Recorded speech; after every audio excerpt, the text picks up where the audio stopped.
B. Daniels on the track.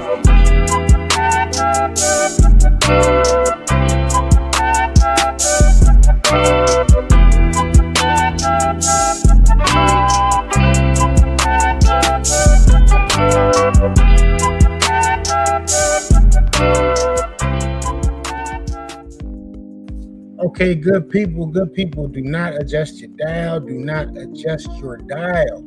Welcome to BlvdAve Radio. I am your host, Old Man Logan. We are coming to you guys an hour earlier. This is a holiday week. So it's going to be me, my man Vern today. And we may have a special guest host with the Wise Man Phil from Hot Take Wrestling Podcast joining us shortly. So, Big Vern, what's going on, man? Not much, man. Trying to stay cool in this heat wave. You know how it is. Definitely so. How was the weekend? Yeah. A lot of news, a lot of information, but hey, we're making it through. So. Definitely. All right, man. Let me see. Let me go ahead. I'm going to start everything off in 1 second with the icebreaker question. Let me get everything queued up. Still getting used to all of these props and whatnot.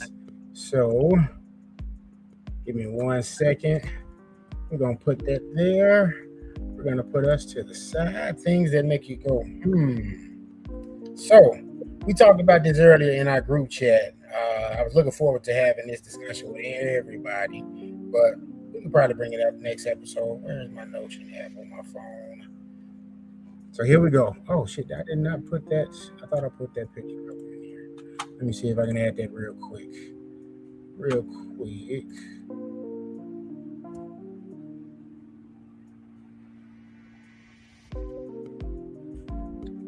Oh, I do got that in there.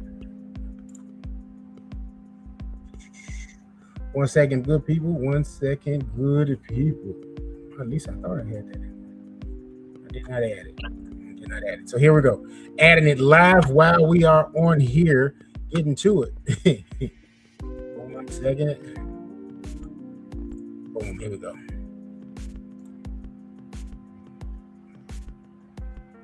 Now, Vern, you've been having these spirited discussions with me about music and its effect on the community. So I don't know how this is going to go with you. Ain't sure too good. But okay, so here was the question. Who made the best street anthem? All right. Now, this is the 4 choices that you have. Who made the best street anthem? You got Jadakiss with Styles P, We're Gonna Make It. You got Benny Siegel, Feel It in the Air.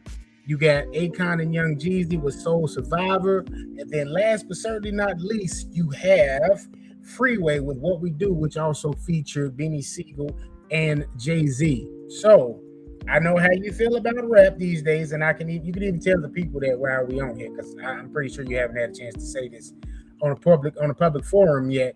But right. Let's answer the question first. Of those 4 songs, which songs do you think is the best street anthem? It's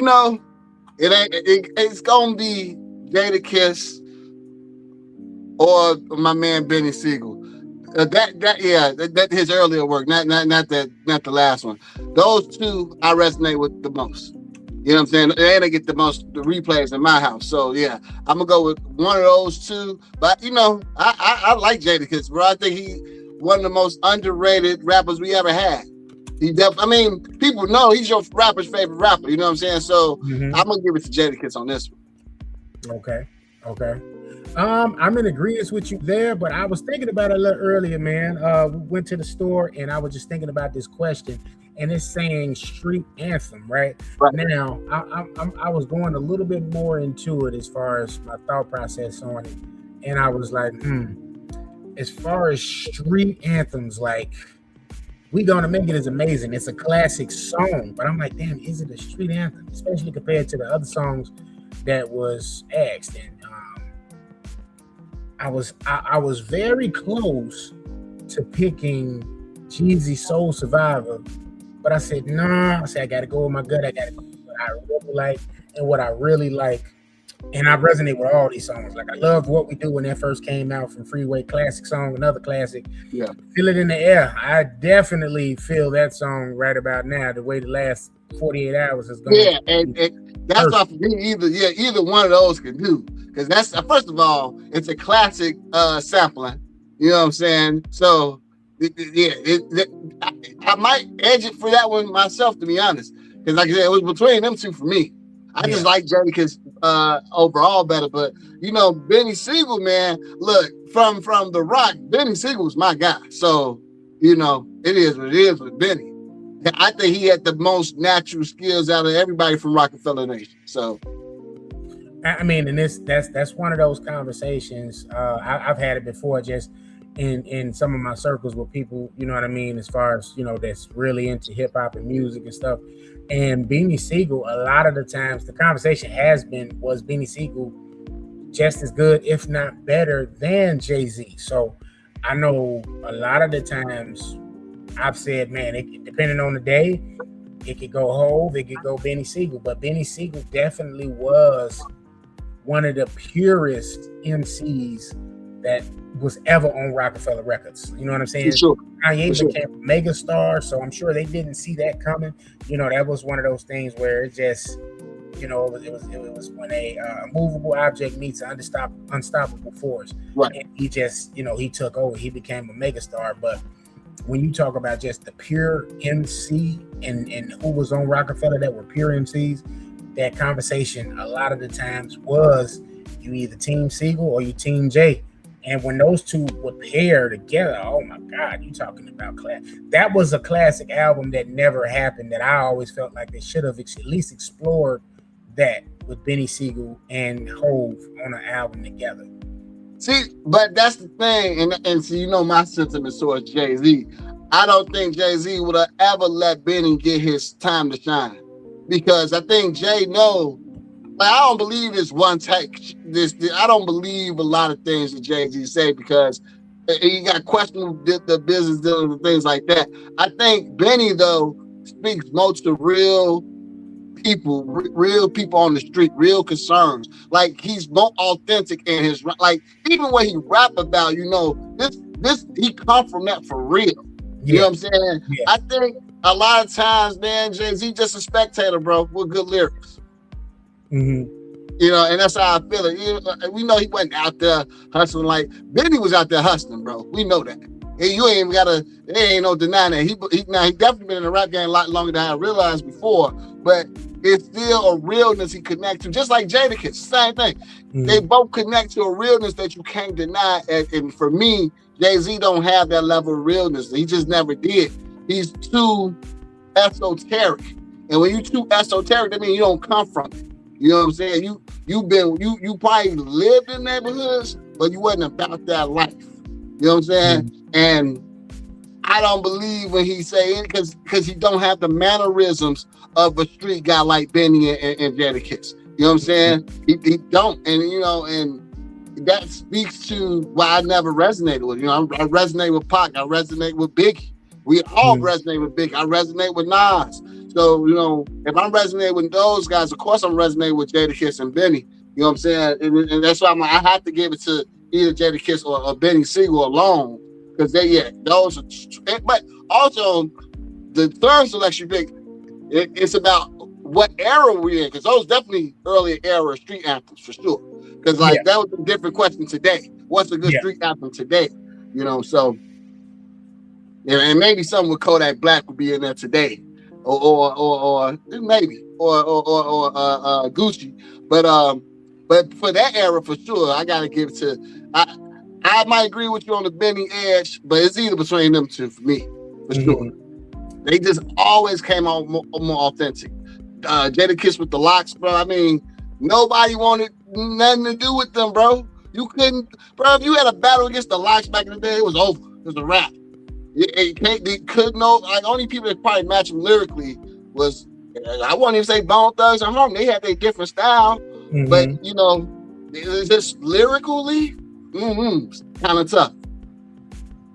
Definitely. If we were talking present day, I probably wouldn't even be able to say anybody, because I don't listen to rap nowhere near as much as I used to do, especially during that era when you had Benny and you had Hove and the Nas. You know what I mean? That was kind of like one of the last golden eras for me. Like, I Right. think it stopped for me with, honestly, as far as street rap, Future may have been like the last guy I really paid attention to in that form of fashion. Maybe Freddie Gibbs. He's another guy I think is a very superior rapper But current day. you give Future street rapping? I don't know. He don't feel street to me. I like. I don't get me wrong. I like some of his music. He don't speak to the streets to me. You know what I'm saying? Like, I ain't gonna lie. I was really hoping my boy Pooh Shiesty was gonna do something, but he did the goofy because he definitely spoke to the street. You know what I'm saying? So yeah, you're right. I like, it'd be kind of hard. But I don't know. I be listening to Gucci. I ain't gonna hold you. I have to be listening to Gucci there. So, this era would be a hell of a question. Who will be like the best street anthem of this era? But for that era, yeah, I gotta probably edge that to Benny, because that man, like, when you re-listen to it, you like, damn, man, this shit just keep growing on you too. Benny keep on growing on you per every time you listen to him again. It's just, everything he did was almost a classic, bro. Yeah. That's a good question. We might have to revisit that and try to see who we could say current day, because as far as like street rap, yeah, Future initially when he first got on, I would totally say yeah. But I get why you say like present day, maybe not, because I guess because he kind of became more. He's super commercial. He's commercial, but it's, you know, it's a lot. It's, you know, he became more melodic, and a lot of the stuff started to be, I guess, more for the women. Yeah. He started doing the stuff with Drake, you know what I mean? So that brought him to another audience, you know what I mean? And it just kind of went from there. But as far as some of the last, yeah, I would say him. I would say 2 Chainz. Pusha T had a mean run just doing his drug lord stuff from the Clips. So yeah, we might have to revisit that as far as who present day. I mean, you can say the usual, you can say Dirt and all of them, but you know, these guys are locked up right now. Young Thug's another guy you could probably say for like the current day, you know, or the last 5 to 10 years. Yeah. I fuck with Thug too. I fuck with Thugger. I mess with Thugger. I mess with my boy Thugger. Thugger's kind of in that same, you know, boat though as Future. Like with Future. You know what I mean? Yeah, for sure. So I don't know if he necessarily fits today's, and especially with how his case went, where he's not supposed to associate with known, you know what I'm saying, people with records and all that kind of stuff. So the content of his music needed to kind of at least be altered somewhat. Right. But yeah, man. So that's today's icebreaker question. Shout out to everybody. Real quick, you can watch us on, and if you are watching us on these platforms, thank you. We are on Facebook, we're on YouTube, we're on Twitch, we are on X, formerly known as Twitter. Okay, we are on Instagram Live as well as Kick. So you can watch us from any of those platforms. And if you are doing so, thank you. I know this isn't our normal hour, so this was kind of a bit of an experiment, at least for me per se, because, you know, summertime things get a little crazy. You know, people have, you know, obligations with family. You got barbecues going on and whatnot. People want to go and enjoy life. You know what I mean? So today was one of those instances where I wanted to get this episode done for the people. We didn't get on yesterday, you know what I mean, due to prior commitments for some of the guys, you know, BNP. So today came and I was just kind of like, hey, you know what? All right, those guys aren't available today. So here we are, me and Vern. We're going to get everything done today and make sure y'all get y'all dose of BlvdAve. So I want to thank y'all for tuning in. Let me see. Let me make this message really quickly on Facebook. There we go. So the Facebook Nation knows who to check in there for this latest episode of BlvdAve. Now, back to the topics. Vern, I got an off the cuff question of the week. Let me see if I put that in here, because I don't see it here. But it was another question that deviates from the chat this week. That was a pretty good question. And let me see where it's at so I can add it here so our good viewership can check this out. Here we go. So today's off the cuff question of the week and viewership. Let me see. We got some comments here. Those are bots. Those are bots. So I don't need to highlight those. So today's off the cuff question of the week is about some actors. All right, some veteran actors. Boom. And it's not showing the picture great, but we're gonna try to get this done the way we need to get it done. Let me see if I can escape.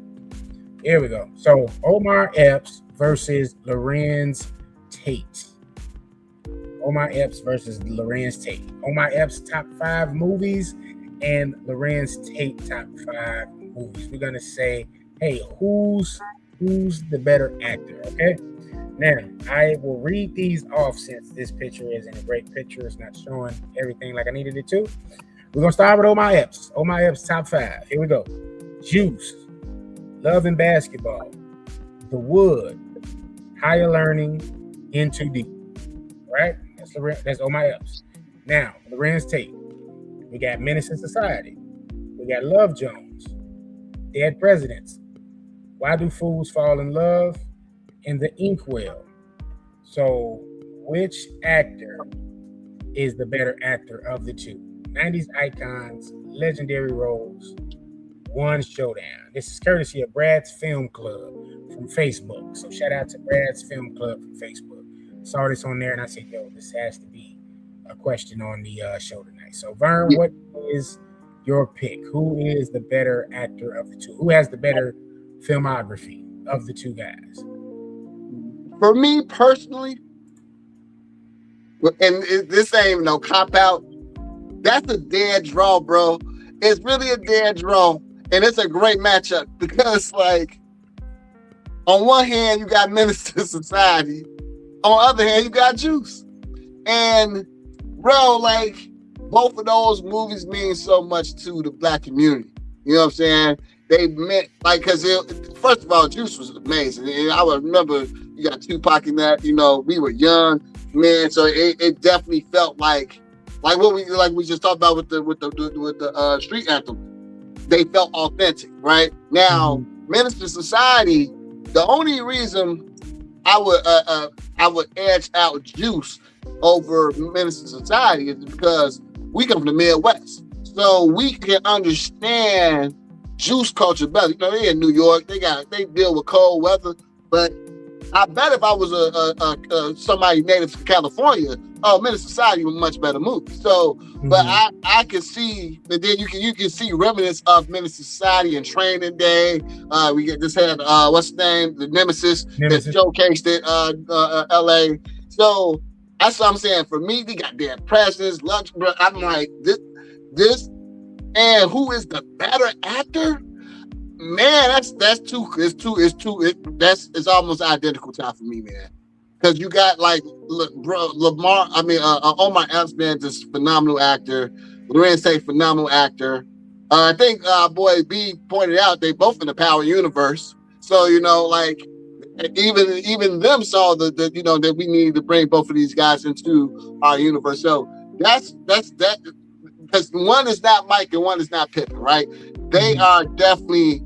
That was a great matchup, period. I can't give one to the other. Because I like all those movies too. Like I would not like ask me which movie I would not want to see, because Why Do Fools Fall in Love is hilariously funny. Like, that's a great movie. Love and Basketball, I remember going and seeing that. I remember the whole story. It's just the wood is more, you know, modern. So it might just depend on. I guess some of that is era related too, because some of those movies came out earlier in different era than, you know, revival. I would say, I don't know, because like Lorenz Tate, he's having more revival lately than Omar Epps. So, but no, they both got big pros and cons, and I'm not going. It's for me. That's too close to call. They almost identical draw. Almost. On a good day, I might feel love. Like if I'm more of a lover boy type, I might feel Love Jones a little bit better one day, you know. So, or Love and Basketball. See how they go hand in hand. So yeah, that was a great matchup. All right. So for me, I'm gonna make a pick. I'm actually gonna make a pick. While I definitely enjoy both of those filmographies, one of these filmographies I think has. And I can't say that. I was gonna say one has a bona fide classic, because Omar has a bona fide classic as well in Juice. And Juice. But Lorenz Tate has Dead Presidents, and I want to say Love Jones is a classic as well.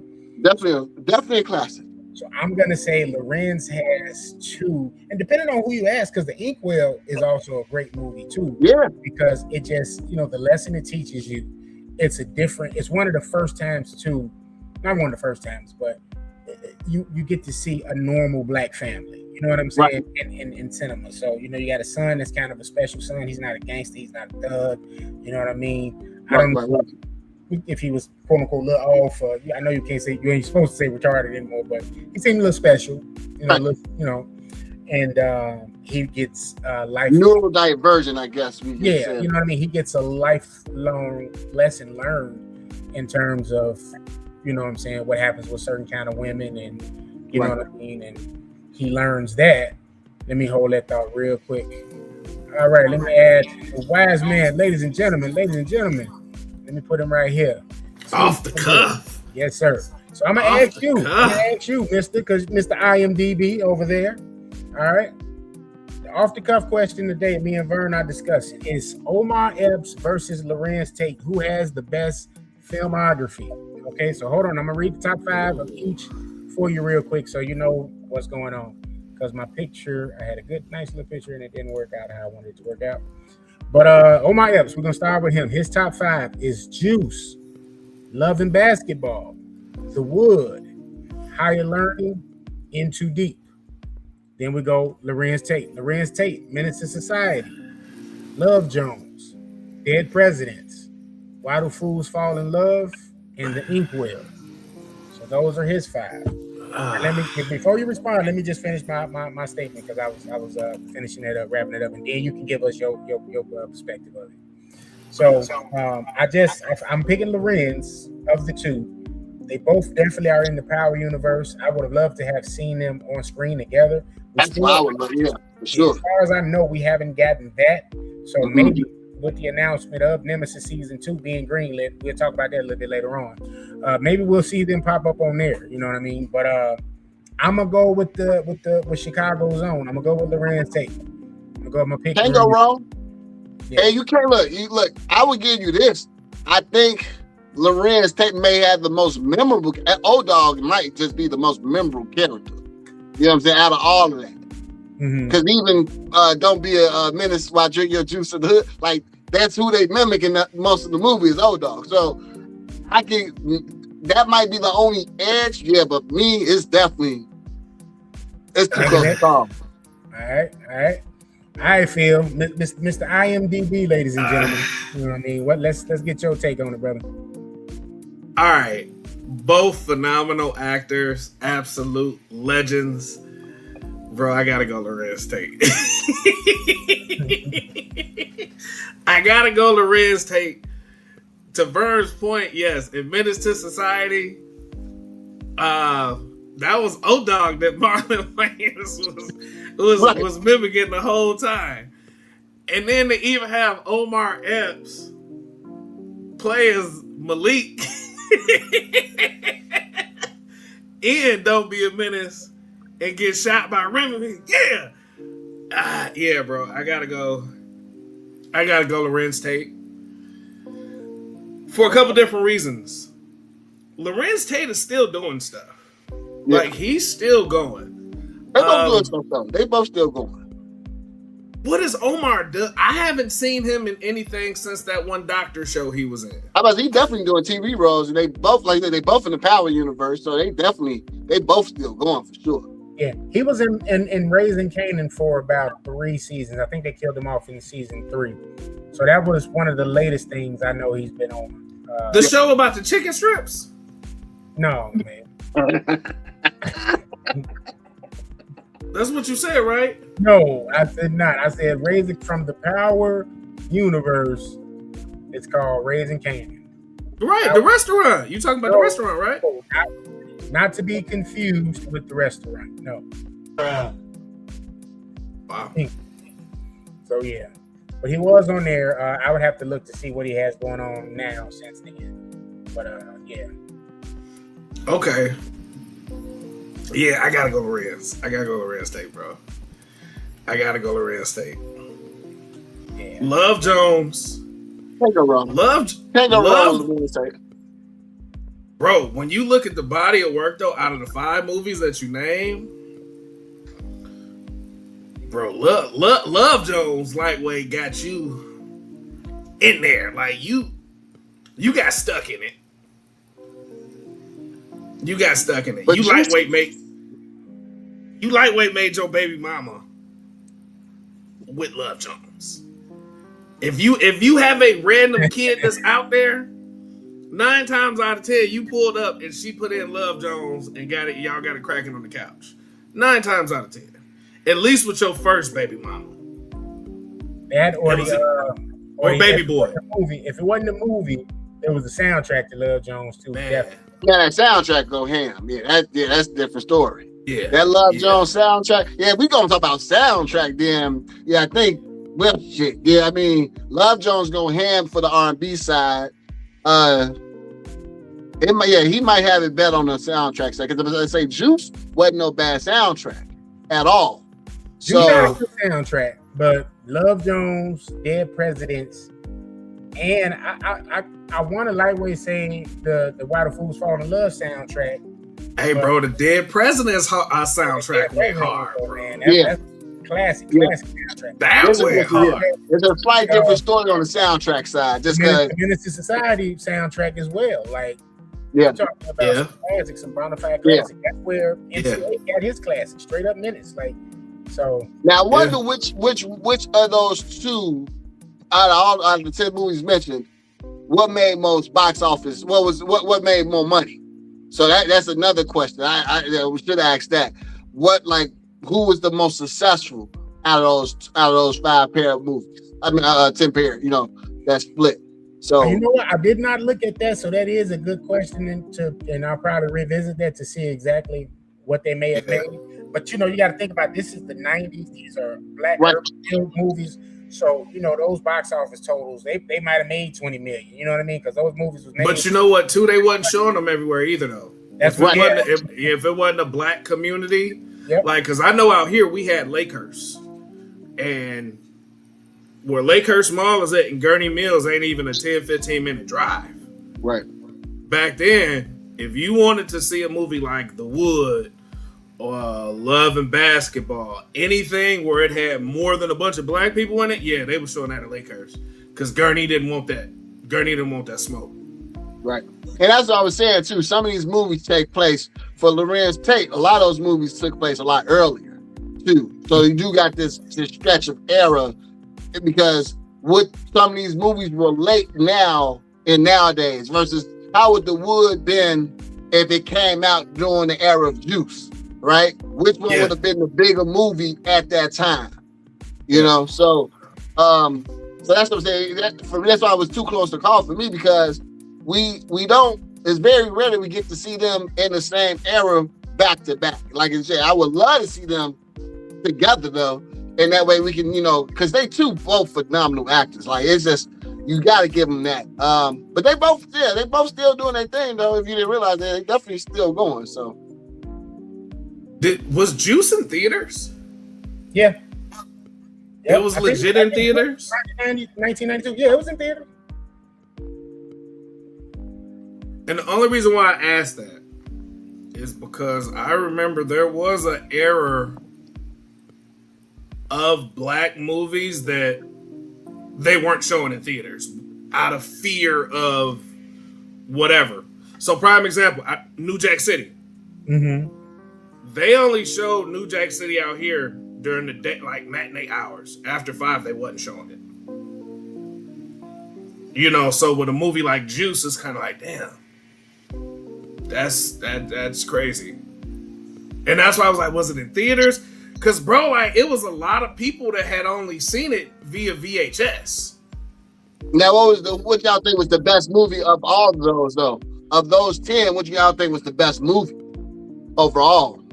Oh, I'm going Dead Presidents. I'm definitely going Dead Presidents.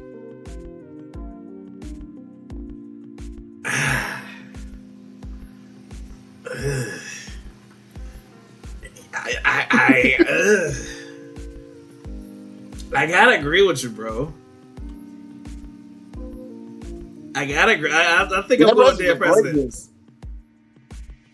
I think I'm going dead presidents. When Shorty popped out the garbage can. Oh yeah. Yeah. Wow.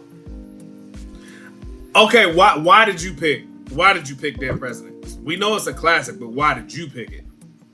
It's a classic. Okay, so I got a couple of reasons, and I'm a shameless plug here. I did a director's chair episode of BlvdAve Radio where on those episodes we recast, we reboot, etc. Movie of our choosing. So I did that for Dead Presidents. Dead Presidents is one of my all-time favorite films. The story I feel like is a realistic story. Like there is no the good guy, wins in the end. You know what I mean? Like as many times as I've watched Dead Presidents, I've always I hate the end every single time because I'm like, I want the good guy to win, the quote unquote good guy in Anthony, because we don't want to admit as a community, like Ant wasn't shit when he went and did a bank robbery and killed some moms. You know what I'm saying? So that's when he became a bad guy, but so he couldn't quote unquote win. But it was instances that when he just had bad luck, man, and you just like, damn, dude, you want to see this guy win. You know what I'm saying? Skip is such a lovable friend and sidekick to Anthony, where you see their friendship and their bond is like they balanced each other out. You know what I'm saying? You see him come back to old girl, and he's dealing with PTSD, and he also has to deal with what's happening in the urban community. You know what I'm saying? His girl done got mixed up with a pimp, so now it's just like, well, damn. And then you hate Cuddy so much. You're like, man, was your girl? Did she suck you? Did she F you? Man, Cuddy. You wasn't doing that before you went to the war. And it's like, oh man, like you want Cuddy to get his just due. You want Anthony to kill his mom, but you don't get it. You know what I'm saying? It doesn't happen. You know what I mean? So, bro, I like Cuddy, bro. Let's see. Nolia Flores. Hey, Nolia. Thanks for tuning in. Let us know where you're coming from. Yeah, bro. I like Cuddy. I like Cuddy. Stand Cuddy. I could not stand Cuddy. Why? Because it's just one of them characters, man. I couldn't stand dude, man. Bro. Anthony to win. Like Anthony out here being a butcher. He trying to be honest. He trying to do stuff right. You know what I mean? And it's just like life was just dealing this dude a bad hand. You know what I'm saying? Shout out to No Lib. Shout out to Ohio. Yes, sir. The guy win, man. And it's just kind of like, It's just, I just got, you know what I'm saying? But I just feel like it was one of the most authentic stories out of all of those. Not to say that Juice or any of these other ones couldn't have been authentic. It's just that one for me is the one that resonated a little bit more than the rest. Yeah, I could dig that. Vern, what was your pick? I don't know. I think it's like authentic. If it's all based on authenticity, it's gonna be Juice for me. Juice is just, bro, because these little boys are out there living that life right now. They get these little guns, want to play with them, and they shooting at their friends. They ain't shooting at ops for real. They shooting at niggas they know. They shooting at boys off the other block. And I know that I'm just, mentoring my little cousin. I'm watching them play out this story every day. So Juice for me. And then we gotta give it up. I mean, this is about Omar Epps and Lorenz Tate, but I mean, the breakout performance of Tupac in that movie is phenomenal. Like, that boy can act his ass off. So, I mean, especially saying who he was at that time. Phil don't like Pac, Vern. He got a thing against Pac.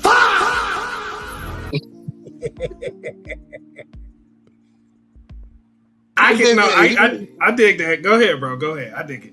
No. I'm just saying that like, I don't know too many veterans. You know what I'm saying? I know some. I don't know too many. Love in basketball. Whatever. You know what I'm saying? Yes. Now, Love Jones is authentic. Love Jones. We all probably been through that, and so I can relate to that. But just an authentic story. Oh yeah, that the juice is happening right now today, every day. Every day. So look, let me real quick run through the box office totals for these movies to tell y'all what's the highest. I ran through it while we was talking. So the highest grossing out of those 10 was Higher Learning. It made a whopping $38.29 million in 95. That is followed by Menace to Society, which made $27.91 million in 93. Love and Basketball, gross total in 2000, $27.46 million. Followed by The Wood in 1999, made $25.06 million. Dead Presidents came in 1995 at $24.15 million. Juice, 1992, $20.15 million. In Too Deep in 1999, $14.01 million. Love Jones in 97, $12.48 million. Why Do Fools Fall in Love in 98, $12.46 million. And The Inkwell in 94, $8.88 million. Yeah, that makes sense to me. That's what I said. It's kind of like for me, I'm looking at that like they neck to neck for me, and that financial split kind of go neck to neck too, if I've heard that correctly. Yeah. And that's the era, the theater, the movie wasn't as much as it is now. And back in that time, we had the dollar show. You know what I mean? Mm-hmm. Right. That was like a real thing in itself. Like it wasn't $1 a day at the actual movie theater. Like it was a whole dollar show. Yeah. Right. Movies lived for a time period before they hit VHS. So yeah, those movies didn't make a crap ton of money back then. You know what I mean? Because what that was a crap ton of money back then, though, Tim. No, I'm saying 20 million in the 90s? 20 million in the 90s is a lot of money. Compared to today. I mean, yeah, that's what I'm saying. Just, But if you even adjust it for inflation, I'm talking about adjusting, because you remember, you got to adjust for inflation. So 20 million in to now, that's a couple of hundred for sure. Like at least 100 million. I'm going to liken it to maybe Obsession, because Obsession was made on a quote-unquote shoestring budget, and it gross. I'm thinking the same thing here. That fucked up ass movie with the what? 400, bro. It's closing in on 400 million. Closing in on 400 million. Yeah, it's on the docket. We're gonna definitely talk about that too. But I will be quiet during that segment of the show. Hell, I walked out the theater on that shit. Yeah, bro, and you got a point too, because movies back then, wasn't movies in theaters for like 90 days? At least 60. Mm-hmm. I think they had a little longer run for sure. Just because you didn't have any other avenues too. You didn't. Like cable was just now taking full route. We definitely have streaming, so they had to get as much money out the box office before it came to VHS and then eventually DVD. So yeah, we didn't have You'd have to drive in. You'd have the actual theaters. Then you have to go to the dollar show. You know what I'm saying? Then from there, that's when it would kind of veer off until it was time for it to come out on VHS. So that the whole process was way differently than it is now. Like a movie only lives in theaters now if it's a quote unquote box office. It doesn't go no further than 4 weeks. Like that's why I was saying what I was saying about Masters of the Universe, where they didn't really set it up for success. Like when I looked at the available theaters that it was in at the theater I like to go to, they didn't have it on all of the deluxe screens and stuff with the great sound and all that. They didn't really do that. Like it was like a basic, release, and they spent $200 million close to it, and it's barely gonna break even. Yeah. I also noticed that dynamically they adjusted, so it'll get a longer theater run if it's making money. Yeah, if it's still bringing people in the seat, they're gonna keep it in the theater until that boat is gone. Then they're gonna, do the big promo, coming to streaming, so. Yeah, like with Obsession's obsession with, theater people in the theaters, like, is what's prolonging that release to continue to stay in theaters, because it's still bringing people to the theater. Meanwhile, He-Man is making his way to streaming immediately. Yeah. It really is. He-Man will be on Netflix tomorrow. Right. So he's gonna mess around and be on Tubi. It might just. They could. If Tubi got a He-Man movie, That would be the biggest movie. It actually might change the Tubi, trajectory of the movie and Tubi. there's a movie on Tubi, and that was the other thing. I remember I said it last episode. There's a movie on Tubi that's called Masters of the Universe. It's called Master of the Universe, not Masters. Master. The Dolph Lundgren version? No. This is a new movie. They made it last year. Can't call it Dolph Lundgren because he in the Masters of the Universe. He in the new movie. Yeah. He sure coming in the weight room. Make an appearance in it, yeah. But yeah. So people, y'all comment, y'all let us know, man. Nolia, you can let us know what you think if you watch and you are familiar with both Lorenz Tate and Omar Epps, these 10 movies we talking about. Y'all let us know what y'all think in the comments. I'll make sure I highlight it. Bro, for my pick on which one was most influential, I'm with you on Dead Presidents, bro. I'm with you on that one.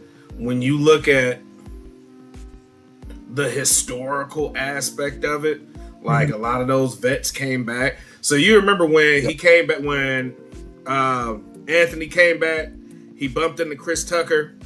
And remember, he was like, man, some shit got into me over there. No, that ain't the heroin. That was Agent Orange. You know what I'm saying? There was a lot of Vietnamese, a lot of black men that went to Vietnam that came back with that shit.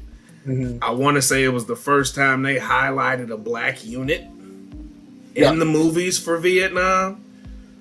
The realism of it. Yeah. Crab, what you doing down here?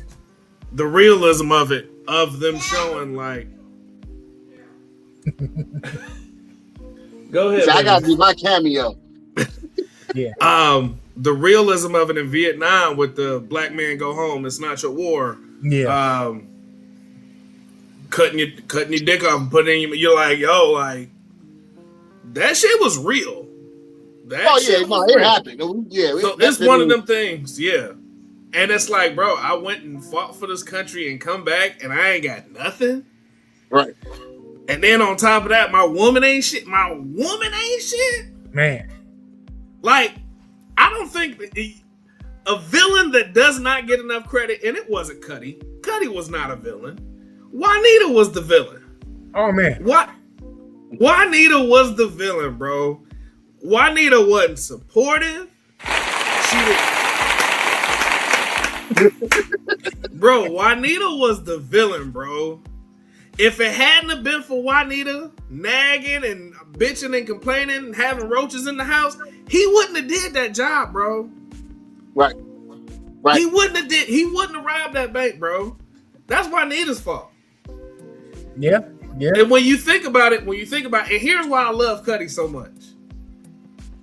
Cuddy don't owe Anthony no loyalty. She do. So as soon as she saw Anthony was back, she should have cut Cuddy off right then and there. Now I get the initial, nigga throw 2 yards in your face. Why is he leaving my apartment? Man. Why am I coming home with groceries and this dude leaving my apartment to see my daughter? And you allowed? Oh. Yeah. Bro, when he choked her up, bro. Oh. Hey, it's one of the moments where it's like he wasn't wrong. I'm not supposed to agree with him, but in those moments, it's like. And then, not to mention, I get beat up by this nigga. I get beat up and a gun put in my face by this nigga. And then he tells me to suck his gun, bro. Sucker punch, my man. Bro. It make you feel for Ant, bro. Like Ant came home to a raw deal. Yeah, bro. Juanita is the villain, bro. I'm sorry. And Ant wasn't paying attention. Like he really should have been going after the sister. Because the sister was digging him. Like, she loved Ant dirty draws. Like, Ant couldn't do no wrong. She would have been right at home waiting on Ant with that baby when he came back. Going to her Black Panther meetings and coming home and eating oatmeal and bean pies. That's fine. I'm telling you. That's fine. But yeah, bro. Yeah. So, Juanita's the villain, bro. I'm sorry. that's the unspoken villain. Everybody, if you tuning in, check in, let us know if y'all agree. I don't know if she was the unspoken villain. She the villain though. Don't people, you really don't hear people say it. You know what I'm saying? Bro, she was blatant in her actions, bro. She was blatant. Yeah, certain gender that might not say it because they hit home with them how they do. Maybe that is what it is. They quiet, but the men we speak on it all the time. So here's a little bit of insight on my personal life, right? So me and Vern was talking about an ex of mine. He was like, man, I don't know why you played with her. And this particular ex, she always reminded me looks-wise of Juanita. Now, she doesn't act like Juanita, but she favors the actress that played Juanita. And just something in my head when I think about Dead President. You know, that's like the realest. If he just shared that with me, this real time sharing right now. Yeah, I can see that. Because if you saw that and she traumatized you, bro, yeah, hell no. Fuck her. Like, I hear you, bro, but no, you don't get it, my nigga. She gonna do that shit. You know what I'm talking about now, too. So it's like... I know exactly who you talking about now. We ain't gonna say no names, but I know exactly who you talking about now. Oh, Lord. That is the trigger. That's hilarious. That's the trigger. That girl is sweetheart. She would never do that to him. She is a trooper. Hey, you never say never, bro. We are in an era today where you can never say never, bro. I would hope not. I think better of her. I hope she ain't no Juanita, but if she is, she need her ass whipped too. So now we will have to mute that. we don't get a kicked off. Oh no! Hey, we ain't filming her getting choked, and that's what the director decision. We just talking about it. Definitely. With the good people of YouTube, do not demonetize this episode, please and thank you. Yeah, these are jokes, people. These are jokes. We do not condone domestic violence at all. We don't believe in Diddy and Cassidy situations. We don't. There we go. Yeah, if they gotta get to that, leave that motherfucker alone, bro. Right. Because the police gonna tell you that anyway. I don't know why you keep on messing with her. Why you getting locked up? Man. If my wife did that, I'll leave. If we come back here again, we taking both of y'all. I'm good. No, I'm good. All right. Well, everybody, that's our off the cuff question of the week. You know what I mean? So y'all can definitely chime in. Thank y'all for watching. We're gonna move on to movies and TV. Real quick. Speaking of Obsession, I shared this in the group chat on Instagram. But Obsession, as we said earlier, becomes the highest grossing live action film of the 2020s, grossing $371 million so far, surpassing Ryan Coogler's Sinners. So Curry Baker's out here. They said they sold the movie for $15 million. They made it for $700,000, and it's grossed $371 million so far. So crazy. It's easily before it's all said and done, gonna hit the $400 million. I'm thinking maybe it'll probably be in theaters another two weeks, maybe 3 if people keep going. Who knows? But right now it's at 371. Bro, I'm cool on that shit. Nope. It hit too close to home, huh? Nope. I ain't going. Nope. You know, my thing is how much they said the marketing was, $14 million or something on that. And then, like, you got Supergirl spent $120-something million. Like, what in the hell y'all spending the marketing budget on? You know what I'm saying? If this movie did that numbers with just $14 million marketing, that's an industry reset. You don't need to spend $100 on marketing anymore. Like, if you thought even Sinners to that point, you said 60 earlier or less than that for the marketing. So. And that's, you know, it got some Oscars out of it. How can you justify 120 on marketing and then this movie, you know, is a bump? Like, there's an industry reset right now that the execs need to face a reality of. This old school promotion, that shit don't work no more. It just don't. You got to do something different now. It's a different day and age. Well, to be honest with you, bro, And my bad, Tim. I didn't mean to cut you off. Go To ahead, be go ahead. honest with you, bro, I haven't seen any marketing for Obsession. I heard about it through word of mouth because everybody was talking about this movie. Man, you gotta see it. You gotta see it. Well, what's about, man, bro? Just go see it. I ain't seen no marketing for it. And that's what they said. They was like, it was the guerrilla style of marketing. They did literally just that, word of mouth. It was just kind of. Now, I did see a YouTube clip or two. I did see some trailers. They did very minimal though. They didn't go crazy. Right. To his point though, Center's budget for marketing was 50 to 60 million. Right. So that's the error here. Ain't no more all this elaborate marketing schemes that don't work. Because if you here's the fact of it, even with the Superman movie, if you take that extreme marketing budget away, then it is a profitable movie. I mean, not the Superman movie, the He-Man movie, right? Because He-Man spent like 100 and something in marketing as well. And it just broke even. So if you scale back the marketing or just go a more guerrilla type, because with He-Man, they could have just went toys, and they would have made more money because I think He-Man didn't know his audience. He-Man was trying to make, they try to capitalize off nostalgia instead of saying, no, we're reintroducing this character to the youth. And I think that's where they messed up. This wasn't about recapturing us. They should say, hey, we're opening it to a new market. And we got to look at it like it's a toy movie, right? At the end of the day, it's a toy movie. Barbie made $1 billion.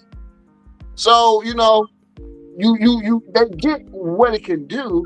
Just stop with all this insane marketing budget. Doesn't matter no more. You have first of all, streaming and the apps is cheap. It's much cheaper. You got to buy all these commercial TV time and all that, and it doesn't pay dividends. Stop doing that. Just stop. You ain't got to do it. This movie's been a flag to say that's not the way to market a movie anymore. Because what it did also do, it made it more alluring. Since you didn't see it, every like, hey, what is this movie about? Remember, because think about it, if you see a trailer that gives too much of the movie away, you really don't want to go see it. Like, well, because you've seen the movie. And DC was doing that during the Snyderverse time because they were giving you a lot of the best pieces of the movie away in the trailer. Right.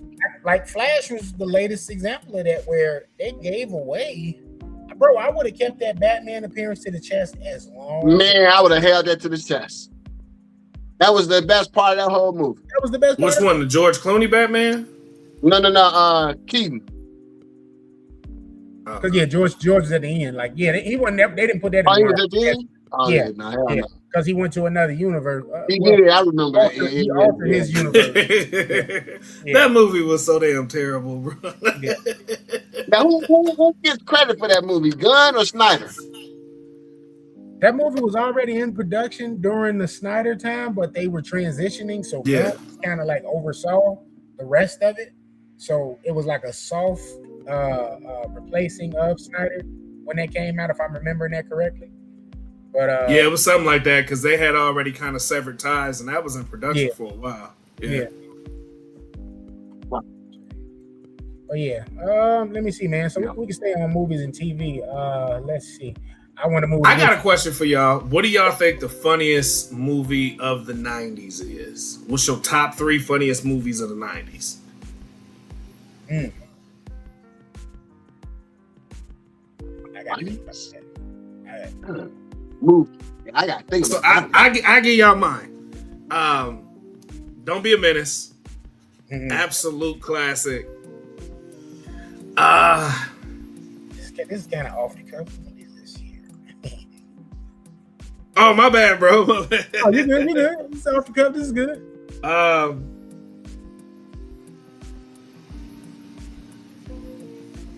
Don't Be a Menace, Dumb and Dumber, and What's Love Got to Do with It? Those are my 3 favorite comedies of the night. I think for sure, Don't Be a Menace. That got to be one of the funniest ones. You ain't like Dumb and Dumber? I like Jim Carrey, but I never felt Dumb and Dumber. That's white boy humor. I'm like, I'm good on. I love Jim Carrey though, but now, it's funny you say what's love got to do with it? Because I definitely looked at Why Do Fools Fall in Love as a comedy, bro, for sure, bonafide comedy. That movie fucking hilarious. He did say that. Yeah, he definitely did say that. Bro, I think what's love got to do with it is one of the funniest movies of the 90s. Because, bro, like, it got some moments. He already giving me that look, like, bro. So he's making a joke, but no. When Tina beat his ass in the car, it's just objectively the funniest thing you ever seen. Hey, cause she just, they go in that hotel, both disheveled, like what the fuck? Bro, Lawrence Fishburne gave some classic lines from that movie where she was like, "I'm sorry, Ike. Yeah, you sorry, all right. Sorriest motherfucker I ever seen in my life." Like, bro.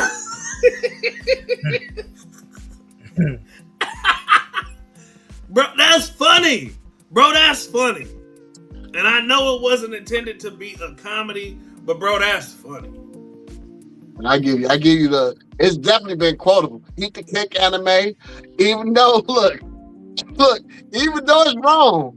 How many people went to school were talking about Eat the Cake anime? It was Cake hilarious. Anime, man. Yeah.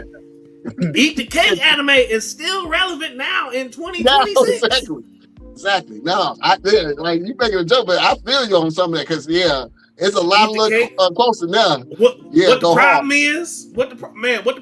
Oh, what the problem is? Come on, bro. Then you got to think about the Lawrence the Lawrence Fishburne Ike meme when he turned around with the Beatles wig. Oh, with the bob, yeah. Go hard, everybody. Bro, that's what I'm saying. Bro, my mama that. still does not like Lawrence Fishburne till this day because of that movie. Really? She know that ain't him, right? She that's not Ike. She said he did that too good. Hey, yeah, lightweight, like. So I mean, she don't like the Matrix. She's like, oh no, not Ike Morpheus. No, bro. Bro, me and my mama, I was hanging out with moms. John Wick came on. She got into John Wick. It was one of them days where they do like the marathon, right? On USA. Bro, as soon as she saw Lawrence Fishburne, she was like, turn it off. Turn it off. Like, Ma, you know, it's just turn it off. I don't want to see this. That's hilarious. Crazy. All right, man. Let me move on. Let me do something real quick. We're gonna move on to Phil. I don't think you're watching Power at all. Vern, did you watch the latest episode of Raising Kanan? No, I'm trying to wait to. I like the binge watch. Yeah, get it out the way. All right. Well, episode 3 took place last week. For the people that know, they're watching. Tune in for the Raising Kanan takes. As far as I remember, there weren't any like major deaths in episode 3, but we did see a lot of like character development. We started to kind of see Kanan kind of act more like the Kanan portrayal that we got from 50 Cent during the initial seasons of Power. So we starting to see a lot of that kind of develop with the character. Let's see. Synopsis of the episode, which is called Tricks. It says, in this episode, Rock and Marvin launched their new Manhattan operation, while Kanan and Bree's drug enterprise continue to grow stronger, and Jukebox takes a massive risk to protect her family, which, in fact, what she did there is she bribed the detective to try to get him to get off her family back. So tension grows between Lil Taz, which is played by Christopher Emmanuel, and Kanan. Lil Taz is Breeze is like not necessarily sidekick, but like his right-hand man initially. And once Breeze makes the acquaintance of Kanan, Kanan kind of takes that role, and Kanan like kind of replaces Lil Taz in the endeavors, and Lil Taz kind of feel tight about that. So you know a confrontation is coming for those two characters. So yeah, if y'all haven't, that's the Raising Kanan take. The guys that watch Raising Kanan ain't on today, so yeah, we'll have to go over that next week. From there, let's see. Our verse now. I can't talk about this with Vern because we did talk about it just a smidge earlier. Nemesis has been greenlit for season 2 over at Netflix, so we're gonna give them a warm round of applause. So y'all like that?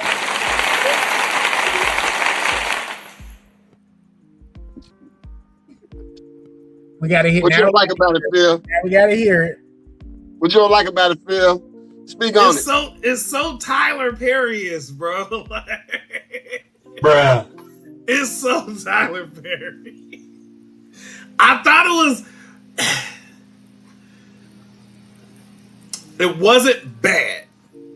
It wasn't bad. I'm not gonna dog it. Just wasn't my taste. Mm-hmm. It was too many loose ends.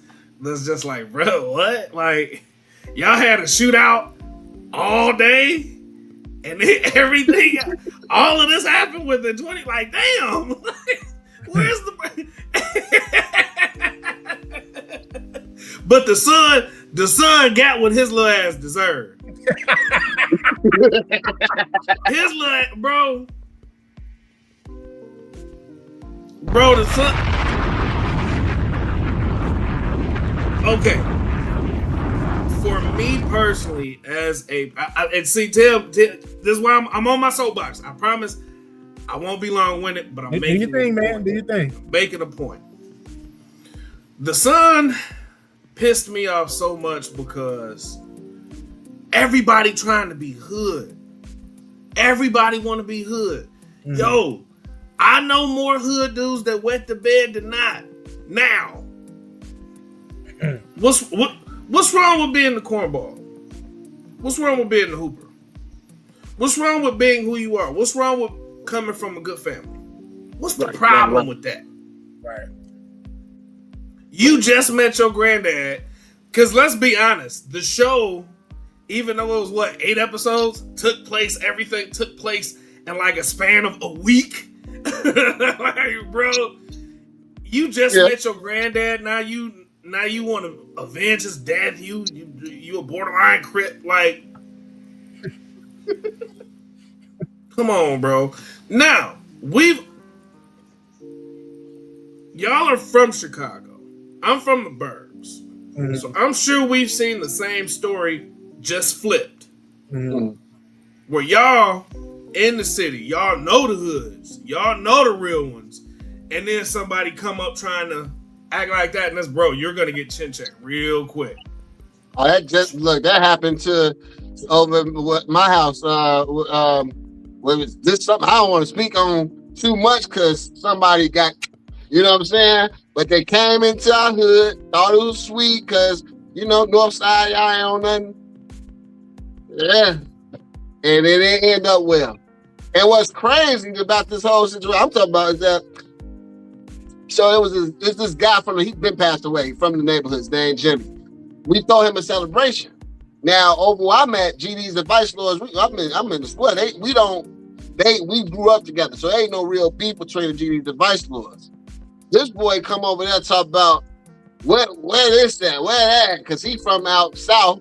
You know what I'm saying? He throwing the forks, bro. He get into it with one of the old heads, and bro, it didn't go well because he came. First of all, and what's crazy is that this is his stepdad celebration. We celebrating your stepdad. It's plenty of just to talk to. Plenty. Everybody is drinking, smoking, talking to female. He want to come over there gang banging. Oh, and not to be whatever, because I don't know them. I ain't trying to speak on folks like that. But bro, that just tells me one thing: you're gay. Hey. Because there's no way I got all this in my face. Here, I'm on that. Like, bro, look at this drink. Bro, all these chicks here, and you worried about that? Bro. I felt the same exact way. Your priorities are totally messed up. That's all I gonna speak on it because that shit is still under active investigation. So you see my point. You see my point. Right. Out here, it's always the dude that born 2-parent household, this, that, and the other. And not to knock anybody, please don't take this the wrong way. But it's like, bro, you not from that, but you glorify that and you want to be that. And it don't make sense. Mm-hmm. It does, like, bro, what? Like, your dad is a pastor. Your mom has been a teacher for forever, but you'll swear, I got it out the mud. I'm from the block. When it's like, you went to private school. Like bro, what are you talking about? What's my It's man one of those. Say what? What's my man Yeah. You're Clarence, you're Papa Doc. And it's like, bro, what's wrong with just being who you are, bro? This kid put himself in ridiculous situations for no reason. Mm-hmm. Right. The dude, the thief dude, I forget his name. Yeah. Train. Coltrane. Bro, that was just greed, bro. That was just greed. You had more than enough. That's what I told Tim. Like, why is he still out here? It was the crew. That's what I told Tim. I said, why he still out here?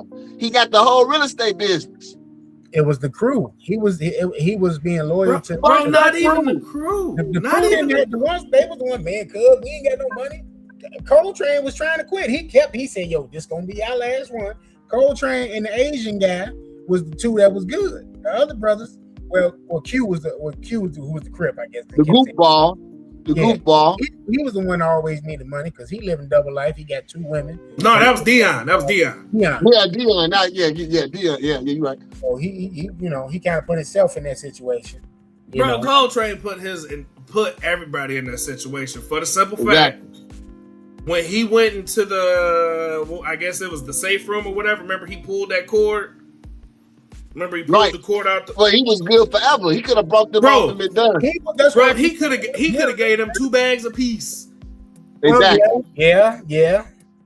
And walked away. So it's like, bro, you're bro. If that's the case, bro, you're not a very good criminal, homie. I'm sorry. That's just pure greed. No, and you I said set yourself up. I said the exact same. I said he didn't even need to be doing this no more. I get to. Like if there is a backstory where he got started, we get a little bit, he was in jail and all that. I can get to that. But bro, once you a public figure with a real estate company, what are you robbing diamonds for, homie? You can get contracts, you getting money legitly. You know what I'm saying? So yeah, I agree. He's trying to double dip it because I feel. And you have a front. You have a front to launder it. So bro, you good. You're good. That's what I felt. You know what though? We forget about his sister-in-law was also egging his ass on too. Though. Yeah, it wasn't. That's why I keep saying it wasn't him per se. But Charlie was her name. Charlie. It was Charlie. No, Charlie's the wife, right? No, Charlie. Ebony is the wife. Charlie was the sister. Charlie's the sister. Yeah. And hell, Charlie just needed some dick. She needed somebody to pipe her ass down. That's all Charlie needed. That's all she needed. Charlie just needed some in-house dick. Because she was too busy in her sister business, Ivy League. Let Ivy League get piped by her husband because they good. So if he good, then Charlie good because 9 times out of 10, he got to break her off a piece of that anyway. Mm-hmm. So what we doing? Definitely what we doing? To the real estate too. Yeah. I agree. She got her own plane. And for an older chick, damn near looking like Tracy Ellis Ross, let's join the Mount High Club. Bring them old Arby lips. Put them Arby lips up. Drink the champagne. Bro, come on, bro. Well, look, let me get this. We got a quick statement from Courtney and Tampa Rowe, the executive producers of the show. They say, I feel blessed to get a second season. We thank the fans. It's because of them. There's no other reason. They say, we are grateful to Netflix for recognizing the power of our audience and bringing us back for the fans. Moreau added, season 2, we are grateful to have it. We're going to make sure those questions get answered and even more questions are available for you to answer. Make no mistake, season 2 is to be bigger and better. And one of the main questions was, in fact, what happens after Coltrane jumps the fence and runs away from Styles? So we're going to look and see how that goes, man. But it's getting. Did he get on a plane with his wife and leave? End of story. Be done. He should. But yeah, we'll see, man. We'll see. Oh, and another one who pissed me off, and I mean pissed me off, was the wife. Yeah. Styles' wife. Ebony, Sit your hot ass down somewhere. Like, bro, okay.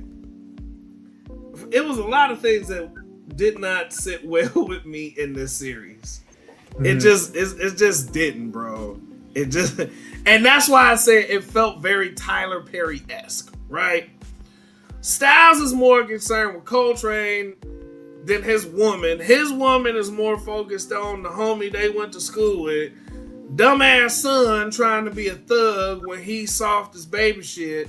The dad from Moesha is humping Dawn from A Different World.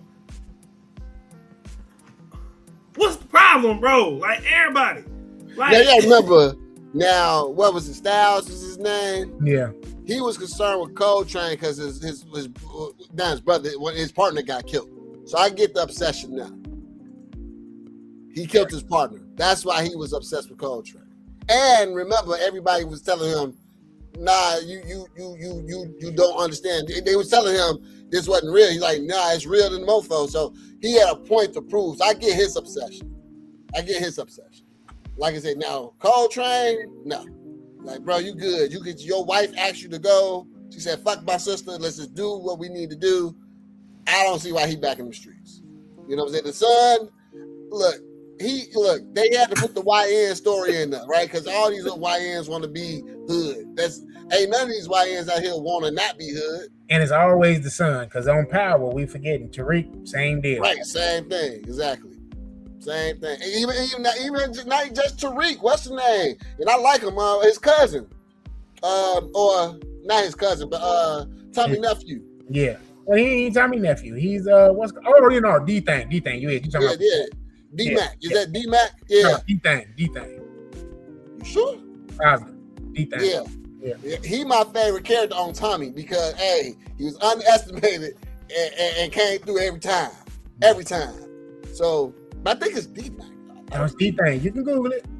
And it's funny you keep mentioning Tyler Perry because the guy that plays Styles here, Matthew what's his name? Let me go back to it.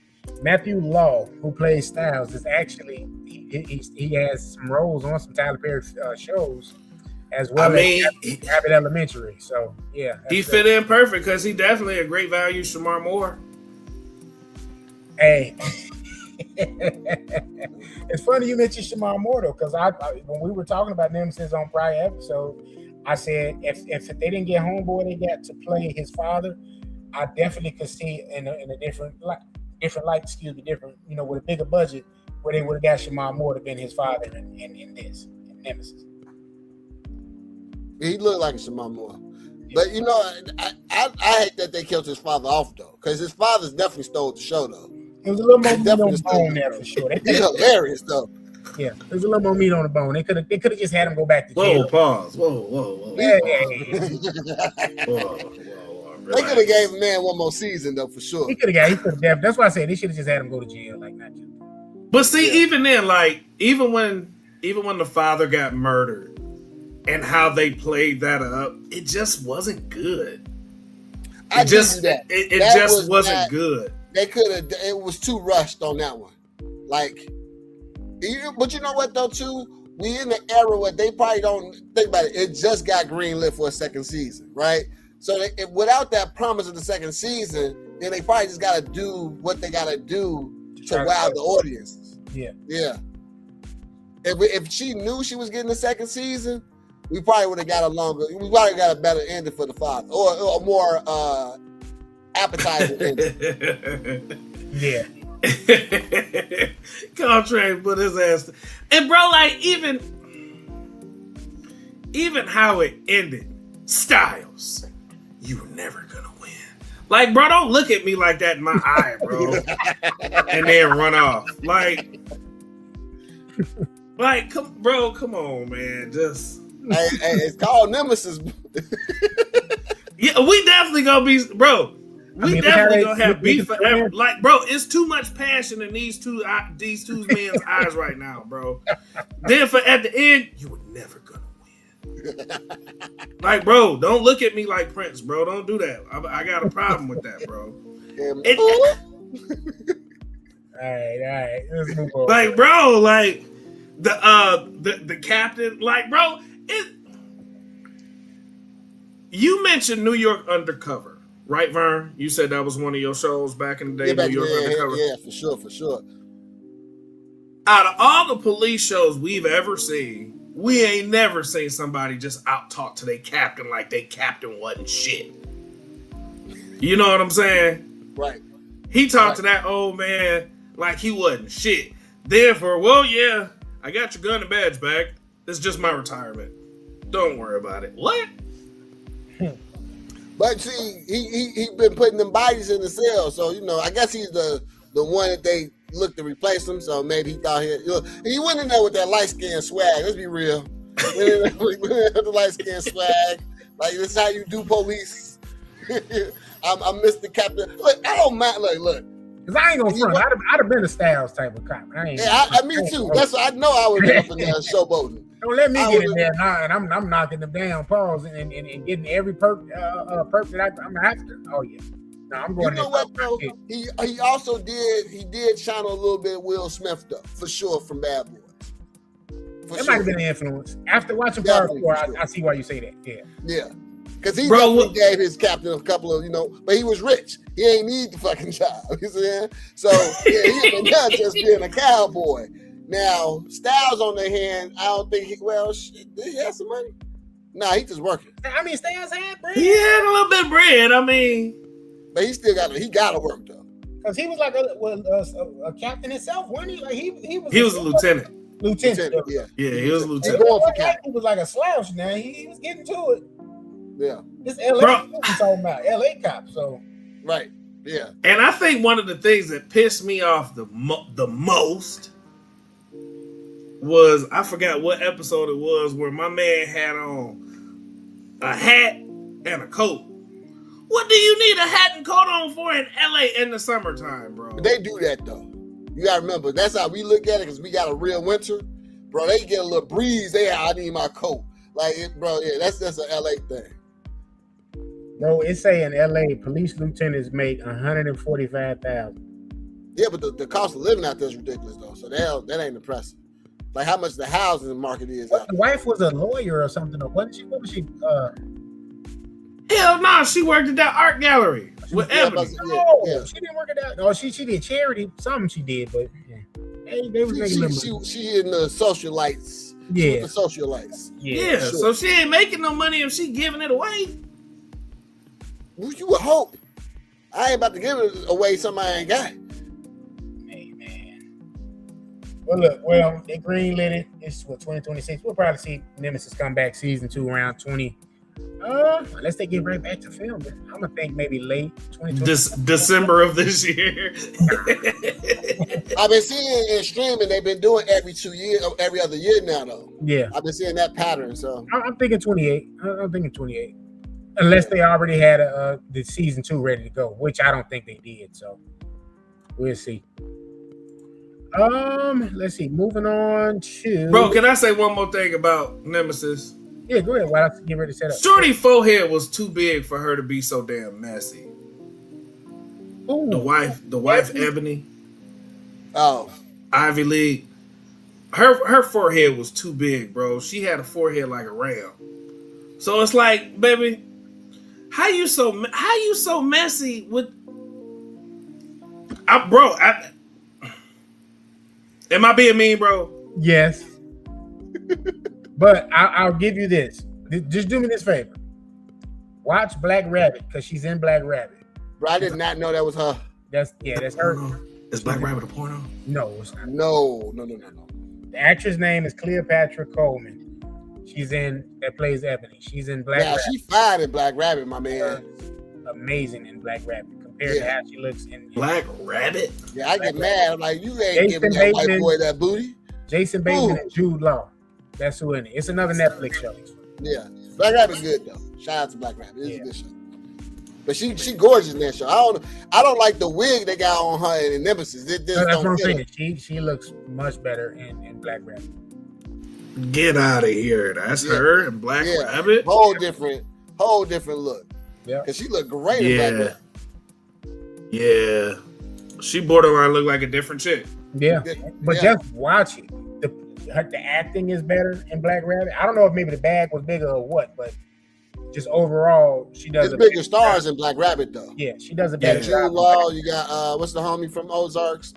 Jason Jude Law, Bateman. you got Jason Jason Bateman. Yeah, it's got a decent little cast. But yeah, just check that out and let me know. Okay. All right, we're gonna switch topics, man. We're gonna get to some nerd stuff right quick because, yeah, man, Shit. it's about that time. Yes, sir. X-Men 97 season 2. Some early reviews from Rotten Tomatoes from some critics are giving this 100% for the first 4 episodes. They haven't seen the entirety, but for the first 4 episodes of X-Men 97 season 2, yes, 100% on Rotten Tomatoes. They're saying it's great. They're saying the story arc, and they always knock Apocalypse out the park. Every time we've had an Apocalypse episode back in the day, it was always a to be continued, but it was always a great episode he was in.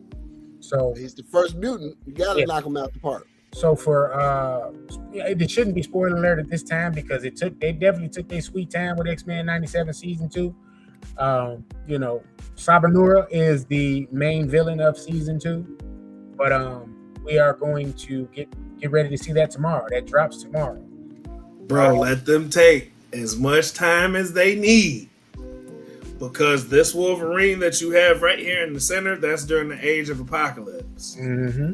An amazing storyline. An amazing stretch.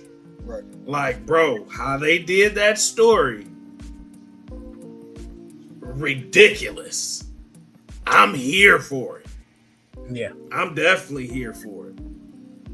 Yeah. No, when they did the first season, I mean, first of all, they just knocked out, like I said, like it just knocked everything out the park. They definitely gave some redemption to Cyclops because you had to. I never understood why he was the captain of the team back in the day. Like bro, everybody can whip his ass on this team. but 97, like when he jumps out the plane, and I'm like, oh, that's what this nigga can do, y'all. Yeah. Logan ain't got nothing on Cyclops if it's a battle. He go, he done. It's a wrap. It's over. So to see what they do in the second season to continue off that, it's gonna be great, bro. I think that my only concern is who was the black guy who was the original director? I forgot his name. I know they had let him go. They parted ways. So that was my only concern. Mm-hmm. He did great. Why would you let him go? So. Oh, I know who you're talking about. I forgot his name. I know exactly who you're talking about. Yeah, so if they give me 100%, I'm here for it. I definitely wait to see it. See, bro, I had this conversation with somebody at the barbershop just last week. You don't need to write the story. The story is already written in the comics. It's already written, exactly. It's already written. Right. Just put it together. That's all you got to do. That's it. That's how I feel about James Gunn stuff, Mike, bro. I don't want to hear your take on it. Just write the story that we like. That's it. That's it. You don't have to do nothing. The blueprint is there. You have the blueprint. You said the barbershop. I remember back in the day getting my hair cut at the barbershop, and they straight up put on the X. There was the crossover between X-Men and Spider-Man, and they up in there betting on who going. They like, oh no, Logan gonna take him out. Boy, Spider-Man whooped his ass though, boy. He wasn't ready for Spider-Man at all. Bro, a lot of people don't realize how strong Spider-Man is. Spider-Man, right. Peter Parker holds back a lot. Right. Because he doesn't even know his own strength. Yeah. The crossover comics with Spider-Man and the Fantastic Four, Spider-Man and Hulk, Spider-Man and Punisher, Spider-Man Wolverine, Spider-Man Gambit. Bro, everything is right there. Yeah. All you got to do is draw it out however you want to do it. Yeah. From what I've seen, the few spoilers when it comes to X-Men 97 Part 2 looks amazing. Yeah. Mm-hmm. Yeah. Looks absolutely amazing. Even with how they did the Executioner song when Magneto pulled the adamantium out of Wolverine. Bro, I want to say I was 10 when that comic came out. I remember that comic, yep. To see it as a grown man, I went back to Saturday morning, 10 years old, Fox Kids, Mama making breakfast, me watching X-Men. Right. Who does that sound like, Vern? We were literally. We just talked about. I said the only thing. This I said. The only critique I got on 97 is that they should have dropped the streaming day to Saturday morning, because that would have been just everything. Like just waiting for them to drop on Saturday morning. I would have been perfect, bro. Perfect. Bro, to have my cereal, to have my bowl of cereal or my French toast or my whatever my mom done cook, to have that there at 10:30 or at 10, Spider-Man. 10:30, yeah. 10:30, X-Men. And then after that, it was either WMAC Masters. Y'all remember that? Oh, he just took it back. Yeah. WMAC Masters. And or Dragon Ball. And Dragon Ball only went so far, and then they started back over. But bro, as a kid, come on, bro. So for X-Men 97 to take me back to that in my 40s, bro, I'm with it. I'm with the shits. Yeah. I'm with it. I wonder how they're going to pull this storyline into the films. You know, because we're doing the X-Men films too. And it's like, are you going to do two different universes, or are we carrying over this story? I guess they're going back into when Professor X's first forming. So it might not be any timeline overlap, but just to see how if they're going to execute that as well as this. You know, that's what I want to see. Yeah.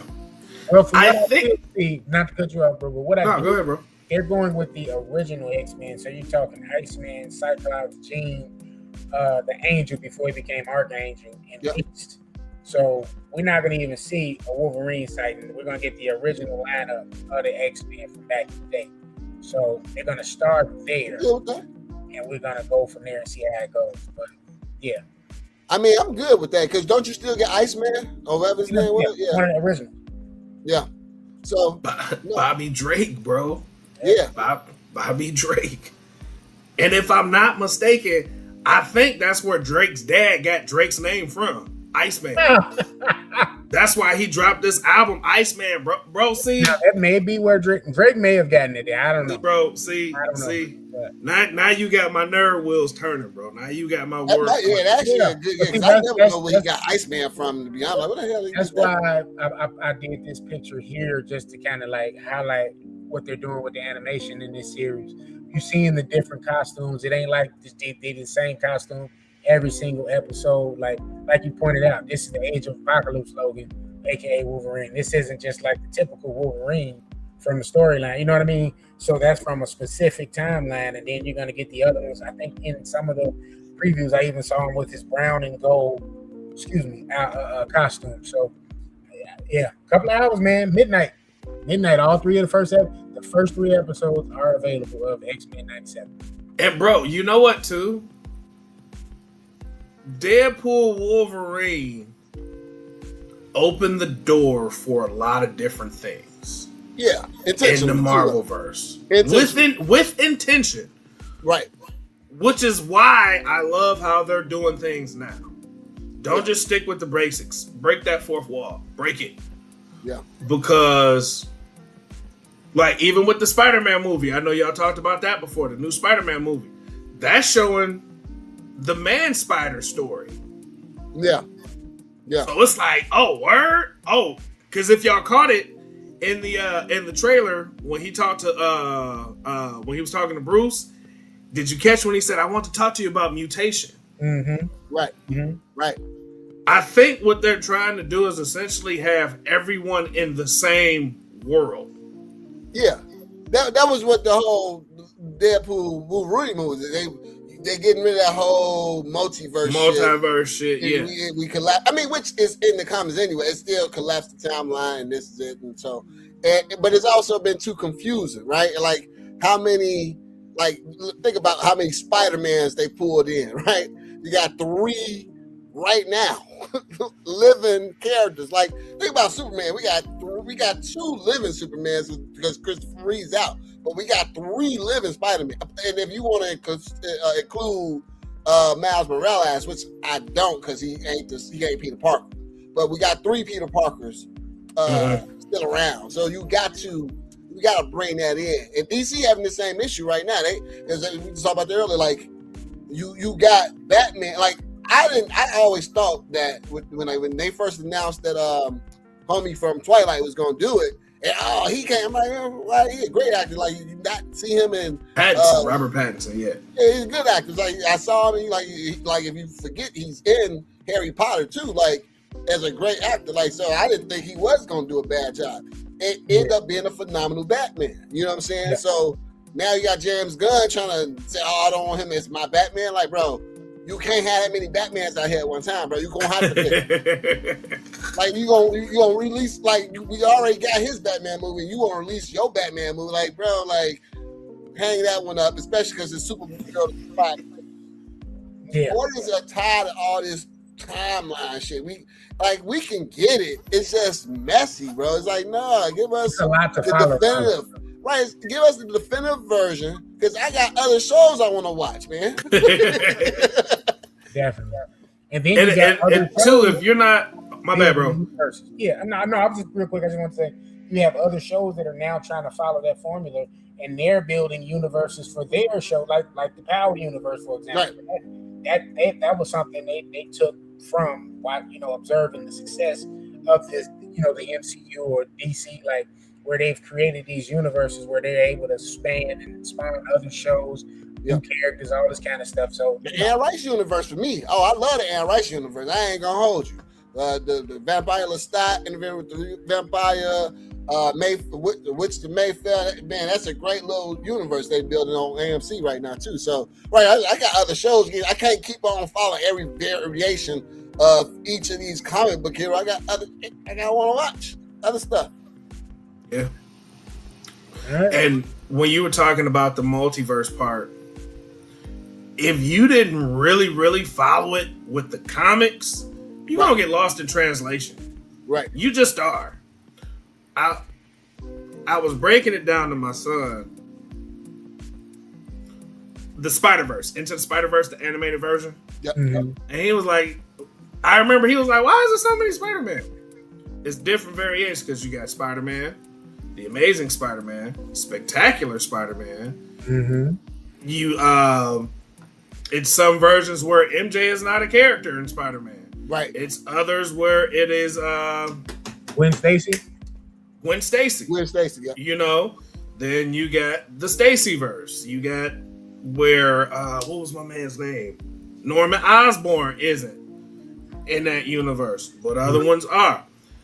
You can get lost in translation easy. Like it's easy to get lost in that translation. Mm-hmm. Like you said, give a definitive version, pick, run with it. Right. Run with it. Because give time to your other characters. Like if they think about it, we got the only reason why we got Guardians of the Galaxy because they wasn't gung ho on that multiverse yet. So they got a C-list team, brought it to the forefront, and it worked. So you take a risk on your other IP, Yeah, because bro, here's what's crazy. Guardians wasn't that big of a group, bro. No. The Guardians of the Galaxy and Marvel were like, right. So for this comic book characters to leading the forefront, bro, leading the damn forefront of Marvel was crazy. Absolute crazy. Like you said, develop the characters, bro. Mm-hmm. Develop the characters. Yeah. Take time to make this shit make sense. Stop just rushing through it and just putting stuff together. Marvel has done that enough with a lot of different things. When it came to like the Defenders, y'all just threw some shit together. She-Hulk. Just because you can put it out, don't mean you should. No, don't mean you should. And that could have been more of a Bruce Banner and she a team up situation. She didn't have. I get it.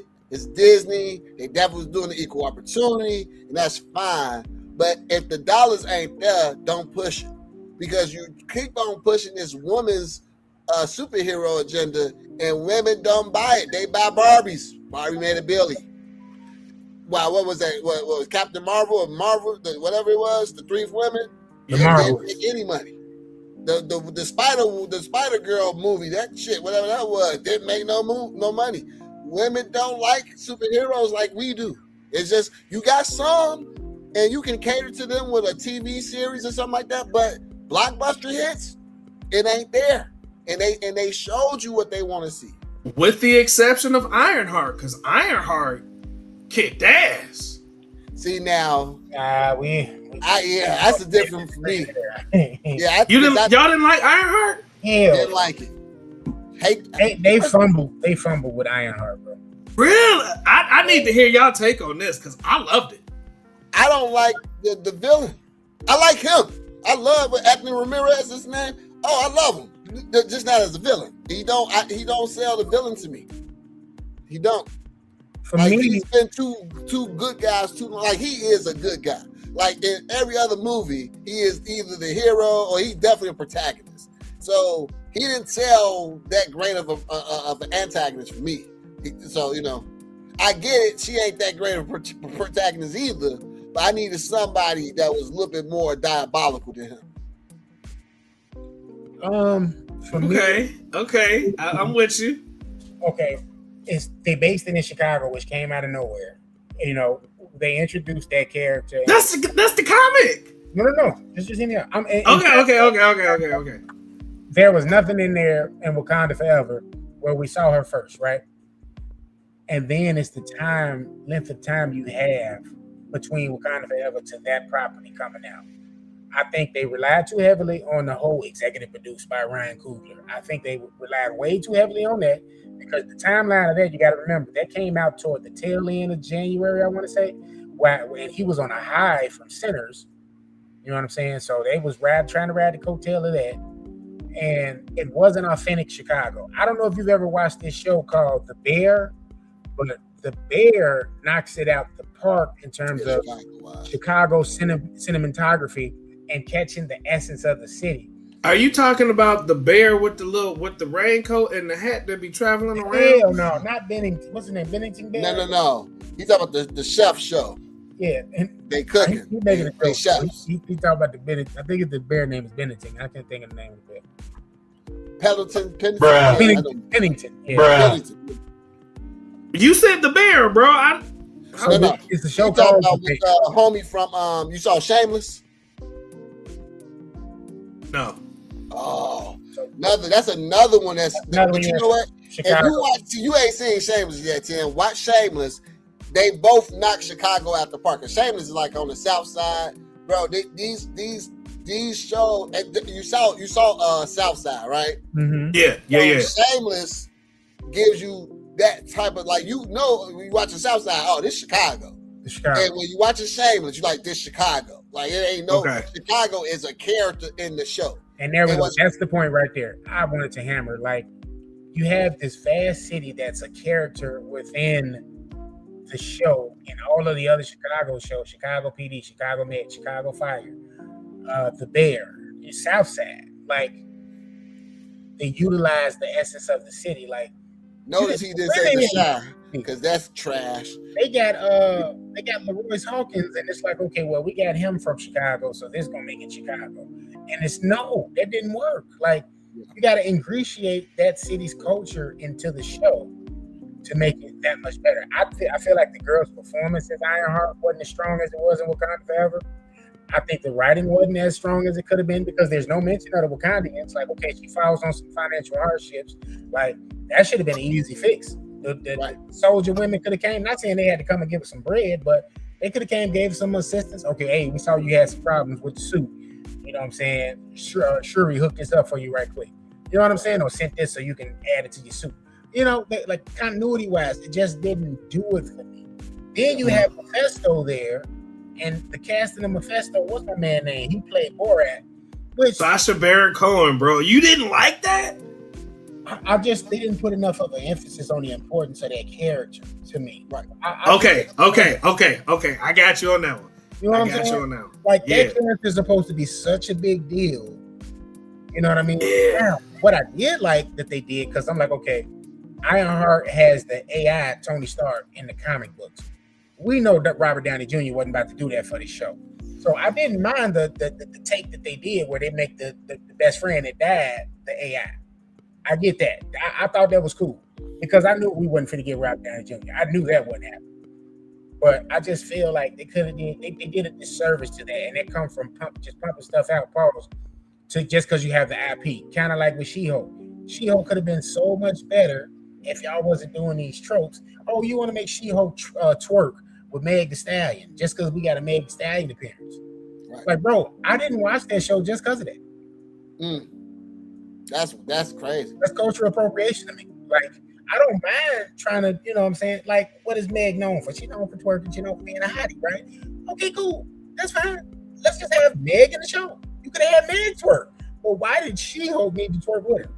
I'm about to say, wasn't Meg twerking? Yeah, I'm like, she definitely was twerking with her. But I get you on that. Meg is known for twerking, though. So Meg twerking, okay, that's cool. I mean, it's still cultural appropriation, but why do we need to see a green, big, swole woman twerking with Meg? Like, what does that do for the story?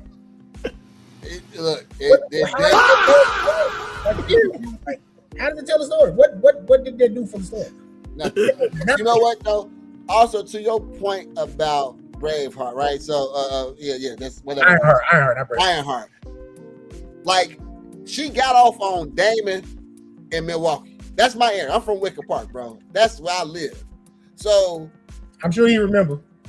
Yo, I'm like, when she get off the train, I'm like, this shit ain't nowhere near over. Like, where's this place she had went to when she got off on Damon? Yeah. You know what I'm saying? Now, okay. When you watch The Bear, where that restaurant is downtown, but then she gets on Clinton.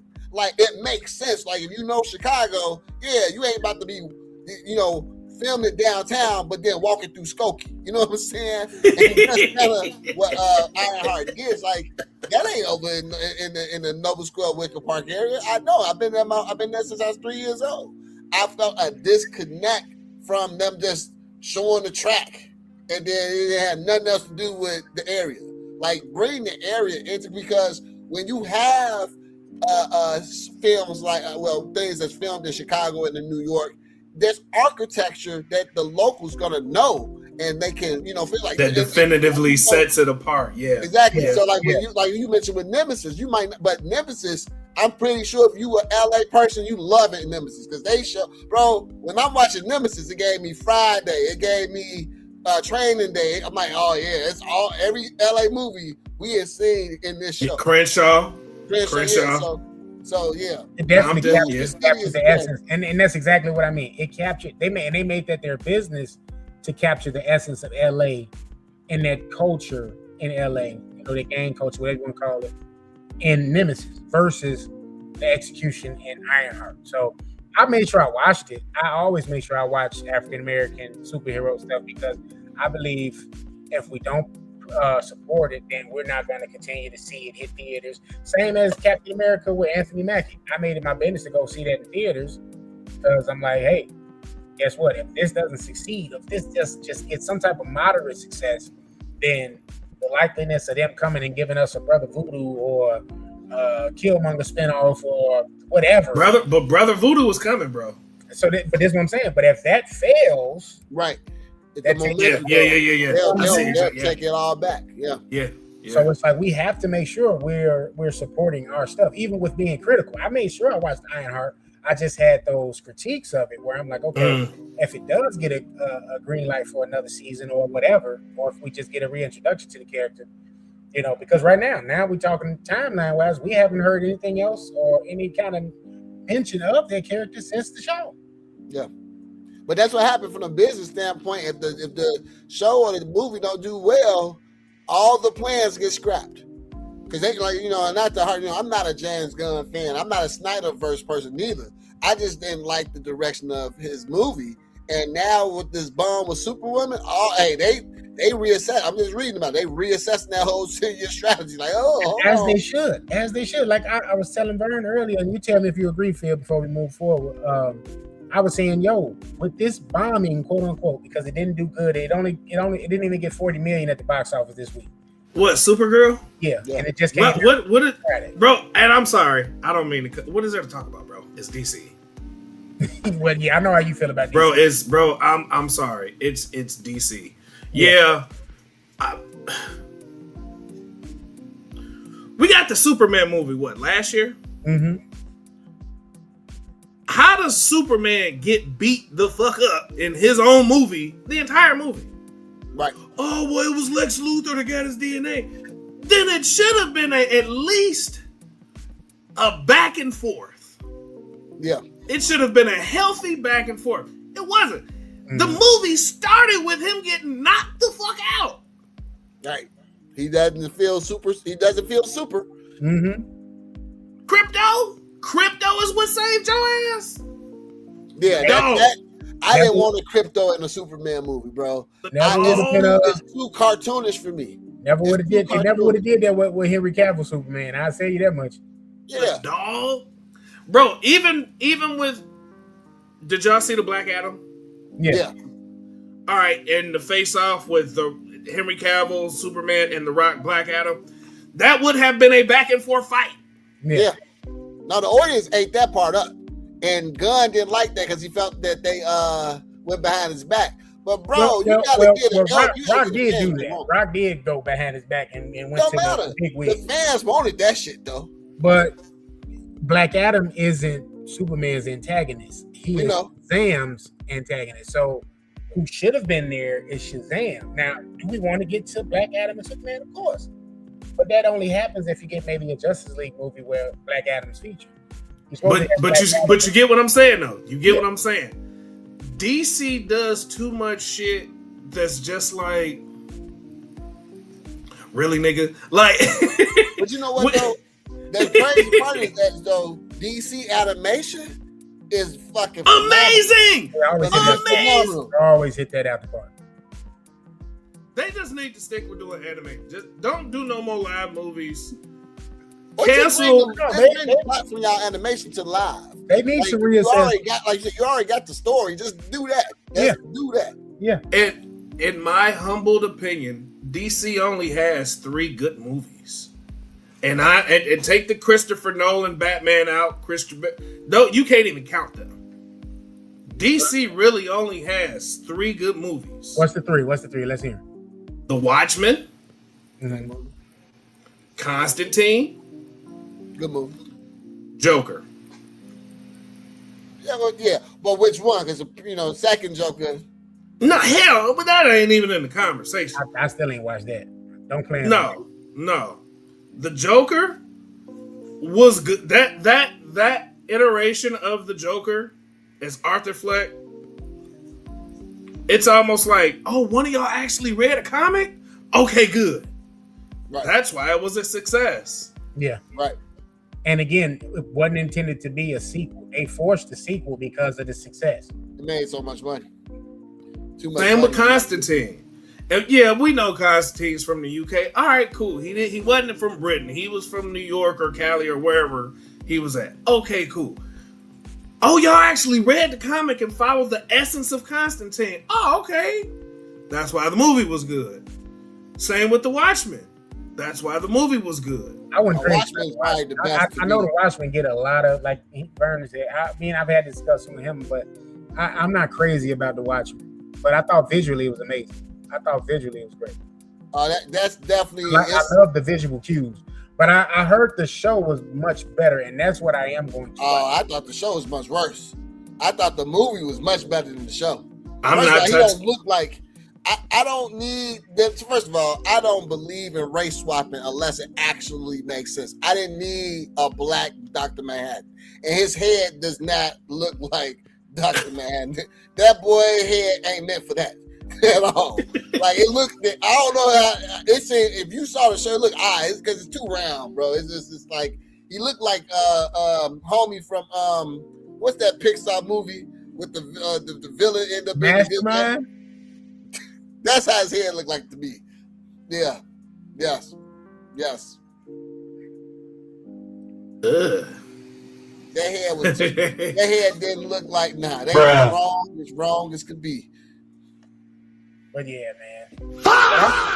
I am completely good with them revisiting his strategy after this, because there's no reason we should be looking for another Batman.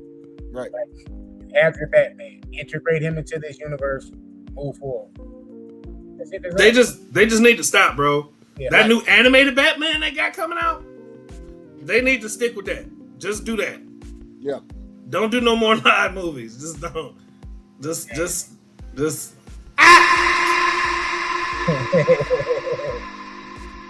All right, man. Let's get into some music real quick so we can round out this episode. We're gonna get into. Let me do this here. BET Awards just took place this past weekend. Want to hit some quick highlights of some of the winners from that. Key winners: Album of the Year and Best Group, The Clips for Let God Sort 'Em Out. Best Female Hip Hop Artist, Cardi B. Best Male Hip Hop Artist, Kendrick Lamar. Hold on. Best female R&B Pop Artist of the Year, Kalani. That's debatable. Best New Artist, Olivia Dean. Best Actress and Video Director of the Year, Tiana Taylor. Then they have special awards. They gave Living Legend Icon Award to Miss Lauryn Hill, and the Icon and Fashion Vanguard Award went to Tiana Taylor as well. Ultimate Icon Award went to Sylvia Rome. And if you didn't watch the BET Awards, it was hosted by Drewski, which he looked like he had a ball, looked like he did great as the host. And salute to them for actually, because I've seen a lot of positive feedback about the BET Awards this year, and him being one of the highlights, being the host of the BET Awards. So yeah, shout out to BET for knocking it out the park. Let me hit him with a nice little round of applause. What was Tiana Taylor Award again? One more time, what'd you say? What was Tiana Taylor Award again? So she won 2. She won Best Actress and Video Director of the Year. And Video director. Yeah, because she does videos too. She direct videos. So hold on, that's in one award? Actor and video director? That's 3 awards, Tim. No. Them the awards she won. Best Actress and Video Director of the Year. So that's what was 2. the other one you said though too? Right, Icon and Fashion Vanguard Award. That's the 3rd. And she got 3 awards. Yeah. Actress? I don't know how she got Actress of the Year. For the movie. What's the movie called? One Bad Decision After Another. One Bad. Yeah, but she ain't even she ain't got any lines. I mean, she been cleaning up from that movie with everything else. Why not? The movie's great. The movie is a great movie. She just not the star of the movie. The young girl is the star. Chase Affinity. But if you're BET and you're trying to attract and have as many people there that are significant to what's going on in the past year, you definitely gonna have her there. Because like I said, she's been cleaning up. Same with Michael B. Jordan, who won for Sinners. Yeah. You know what I'm saying? But Michael already got the Oscar Best Male Actor too. That's right. But same deal with her. If you can get Tiana Taylor there, you ain't gonna get Sean Penn there, my nigga. Like, so you have to. Sean Penn, they played Milk. They were definitely not trying to get, or Leonardo for that matter. They definitely brought black or white people in the BET Awards before. They definitely gave us some before. That I think, if I remember right, they definitely gave honors to some white actors before. If it wasn't Eminem, I don't know, my brother. You might need to fact check that one. Not to say that they just because it's beat black television, you know, that they negating, you know, white people contributions, but. Yeah, you know, if you can have Tiana Taylor there, you want Tiana Taylor. You know what I'm saying?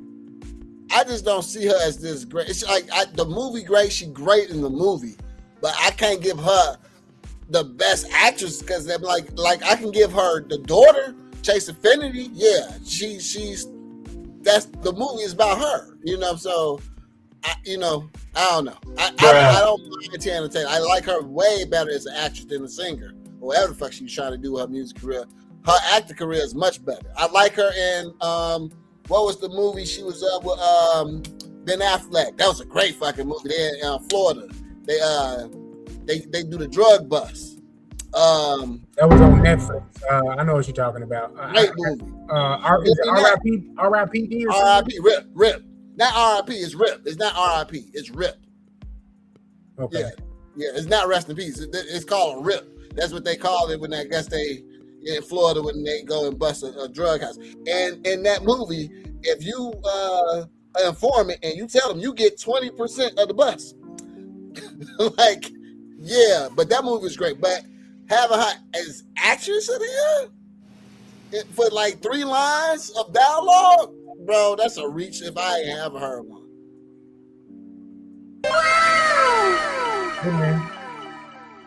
Bruh.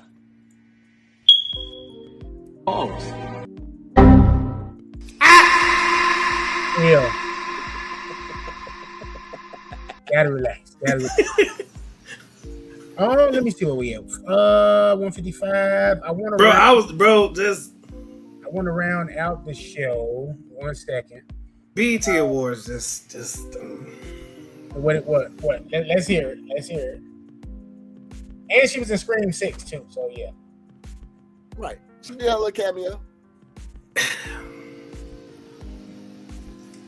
The BET Awards, to me,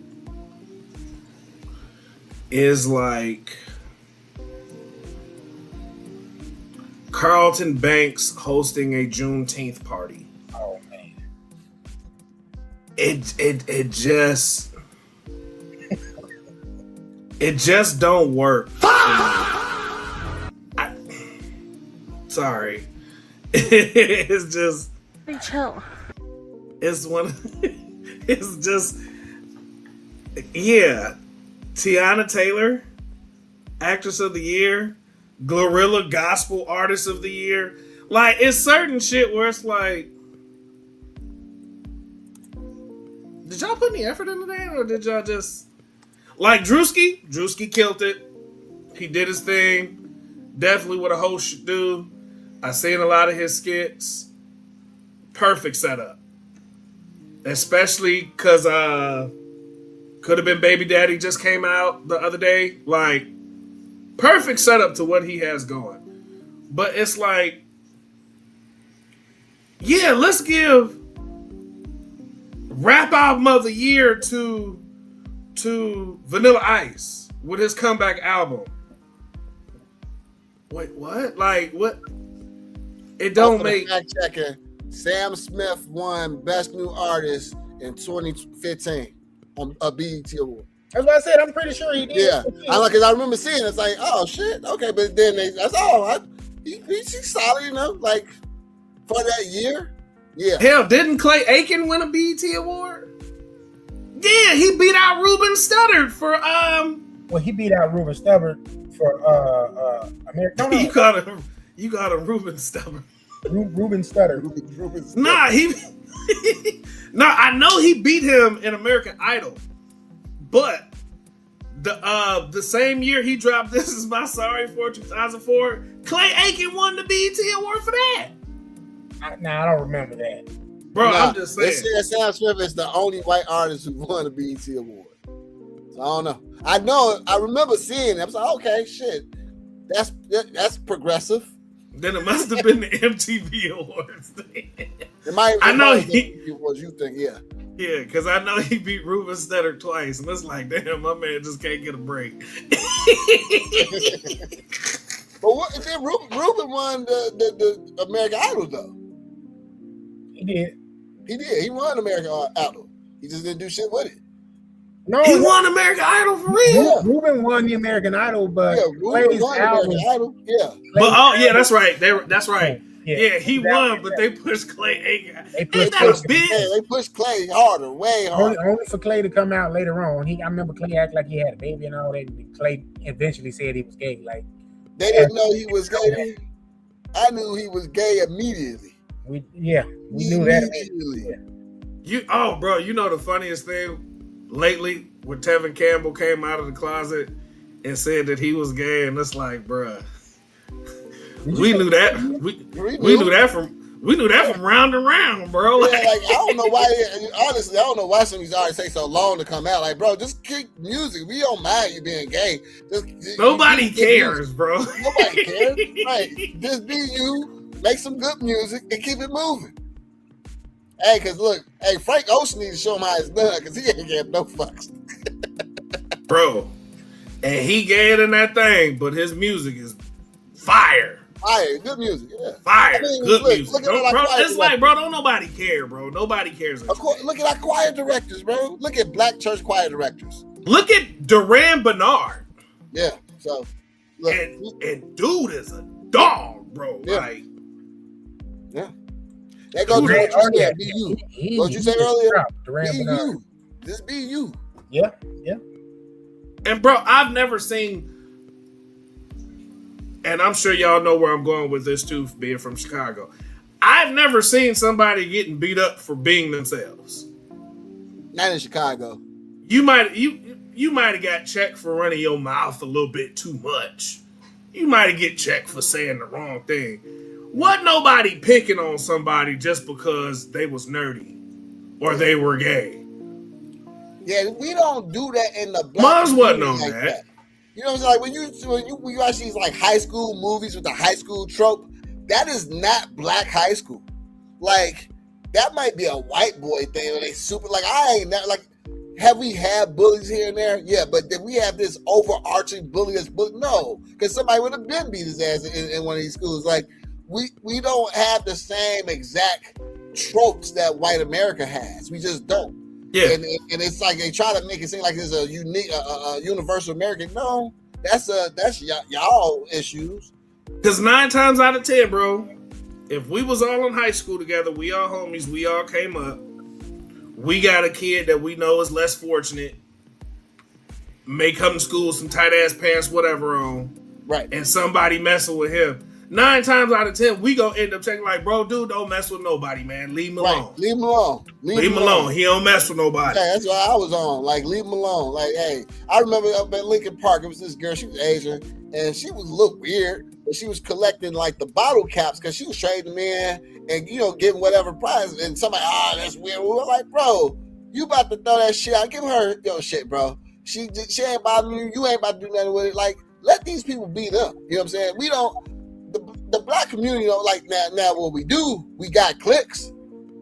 It might not be no bullying, but it's about to be a fight outside. It's gonna be, hey, that's my set. I don't mean like gang. Just we even had cliques in high. Everybody had a little clique. We all had to squabble up in high school or in some type of school, but it wasn't no this king of the hill bully archetype in no high school or in black school like that. No, and it was rare you caught a gay person by themselves anyway. Because like to go with what you're saying as far as cliques, like it's gonna be a crew with them, and you definitely weren't finna go and mess with all of them. They definitely had a crew. They first of all, you know where they was at. They was they was theater majors. We know they was band and theater. Hey, and you ain't lying. They was clicked up. It's 5 of them. You ain't about to. I ain't touching none of them. And bro, and if you were so ballsy and so chose to run up on one of them, you was gonna get got. Yeah. And if people don't believe it, go on YouTube. There's plenty of footage of people getting knocked the hell out by bro. I have never seen what I know they refer to themselves now as sissies. I know that was a derogatory name then, but it's black feminine men that call themselves sissies, like a Duran Bernard or whatever. I ain't never seen one of them get knocked out. Man. I done seen them knock out plenty. Hey, they still a man. Right, still a man. Hey, they get tired of. Hey, they did get made fun of though. We did make fun of them, but it wasn't no bullying. It wasn't no fighting them. Wasn't doing none of that. Yeah, you know bro, we made fun of them until we got to know them, and they're like, "Oh man, bro, actually cool." And then when you found out they was the plug, right, or they got the end with all the girls you want to talk to. That's what I'm saying. They the plug. Hook me up with her. Hey, ain't no thing. Hey, they the plug. Right? Yeah. Bro, I learned this my freshman year. My homeboy Perry, gay than that thing. And he was double dutching with the chicks. I mean, he was better than them. And when I tell you, like, I see him almost smack a chick for not turning the rope right, bro, when I see him do that, come on, bro. Tim, grow up, bro. You been what? You did. I didn't do nothing, bro. You know what you did. But you know what you did, bro. But nah, bro. Perry was the plug, bro. He was. Oh, hey, what's up with Short? Let me get back to you, Phil. Bet. Right. Bet. Right.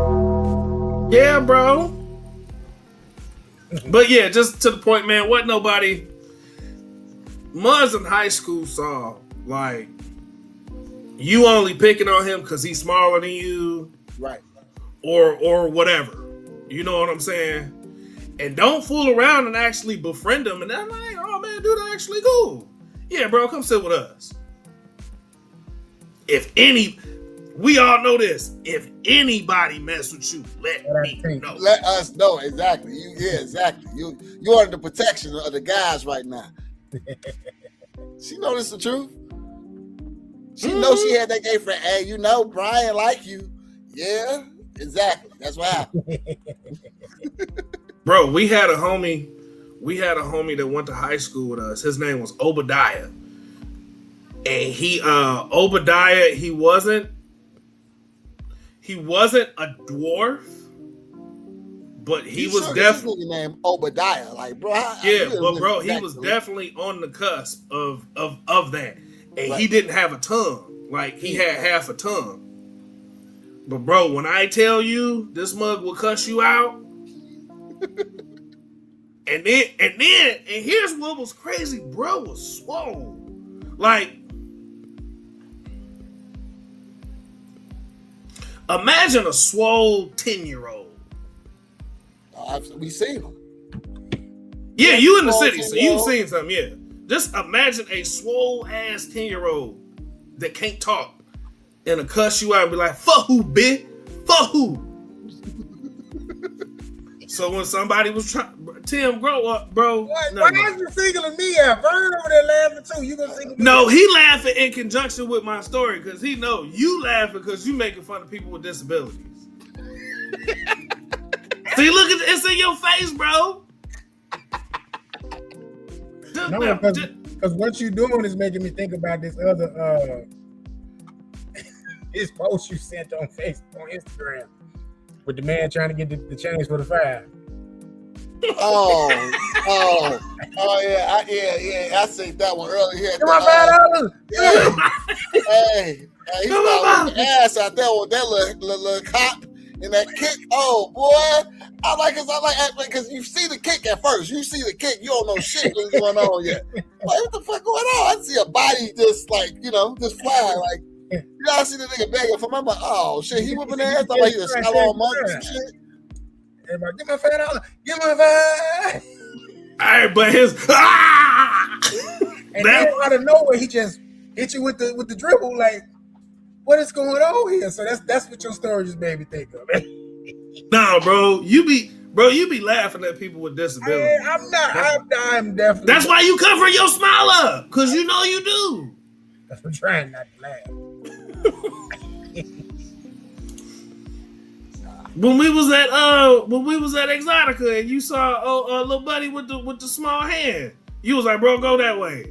You don't remember that? I did not. And now you do it too much. I wish I was there. Say it with a straight face, bro. Say it with a straight face. I did not. You smirking. I can't help it if I smirk. Dude, he was like, what's up, bro? And he was like, man, go that way. See? It wasn't the little porno homie, was it?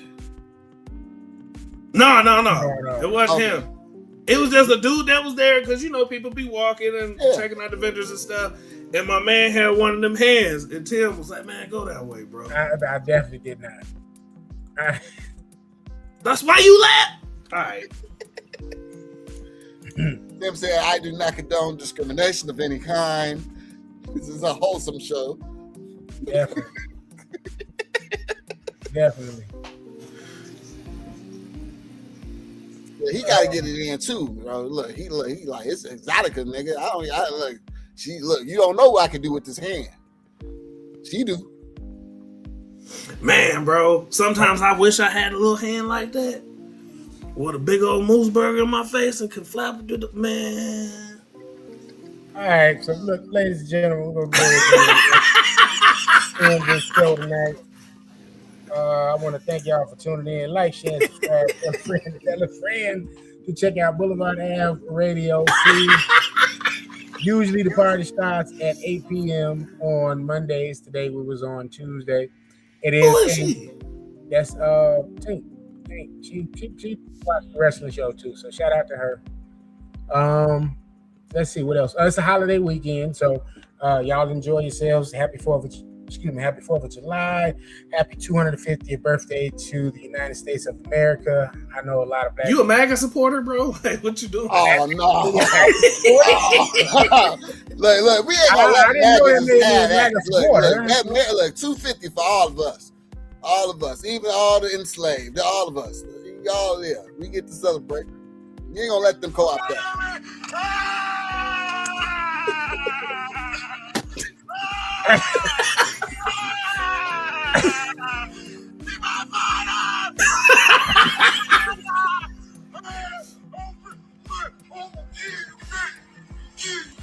Oh my God. Well, that should have been the ending tonight. That's how we should have faded out that clip. So tomorrow, please tune in. We got Hot Take Wrestling Podcast. Party starts at 8 p.m., y'all. We're gonna recap NXT Great American Bash. We have WWE Night of Champions, as well as AEW's Forbidden Door. A lot of wrestling this past weekend to discuss, as well as our weekly recap. So me, KG, and the Wise Man Phil will be there. You might get appearance from Stang. You never know. We'll see. But outside of that, man, y'all enjoy X-Men 97 tomorrow. And I'm going to try to end the episode out right now with a little clip I made on Instagram. Hopefully y'all enjoyed it. In the spirit of Apocalypse, which is one of my favorite villains. Let me see how to feel and be saying this out usually. Relax. You got this. And then Beast normally says, take care of yourself and your family or something to that degree. I'm Ron Burgundy. God bless you. Good night. Yeah, pretty much. And the video ain't working. But yeah. All right. Why you got a dude chest up in the back? Because I was trying to do the thing, it didn't work out the way on the mobile view, you can see it's Tim. It's Tim. Yeah. That's what it was. It's my Apocalypse, picture. That's his goatee. Yeah. You can count the gray hairs. Bro, that's your wallpaper on your phone. No, I made a post. Look on IG when we get off here. You'll see it. You'll see the reel that I made. Yep. All right, y'all. We up out of here. Catch y'all next week. Enjoy the 4th of July, baby.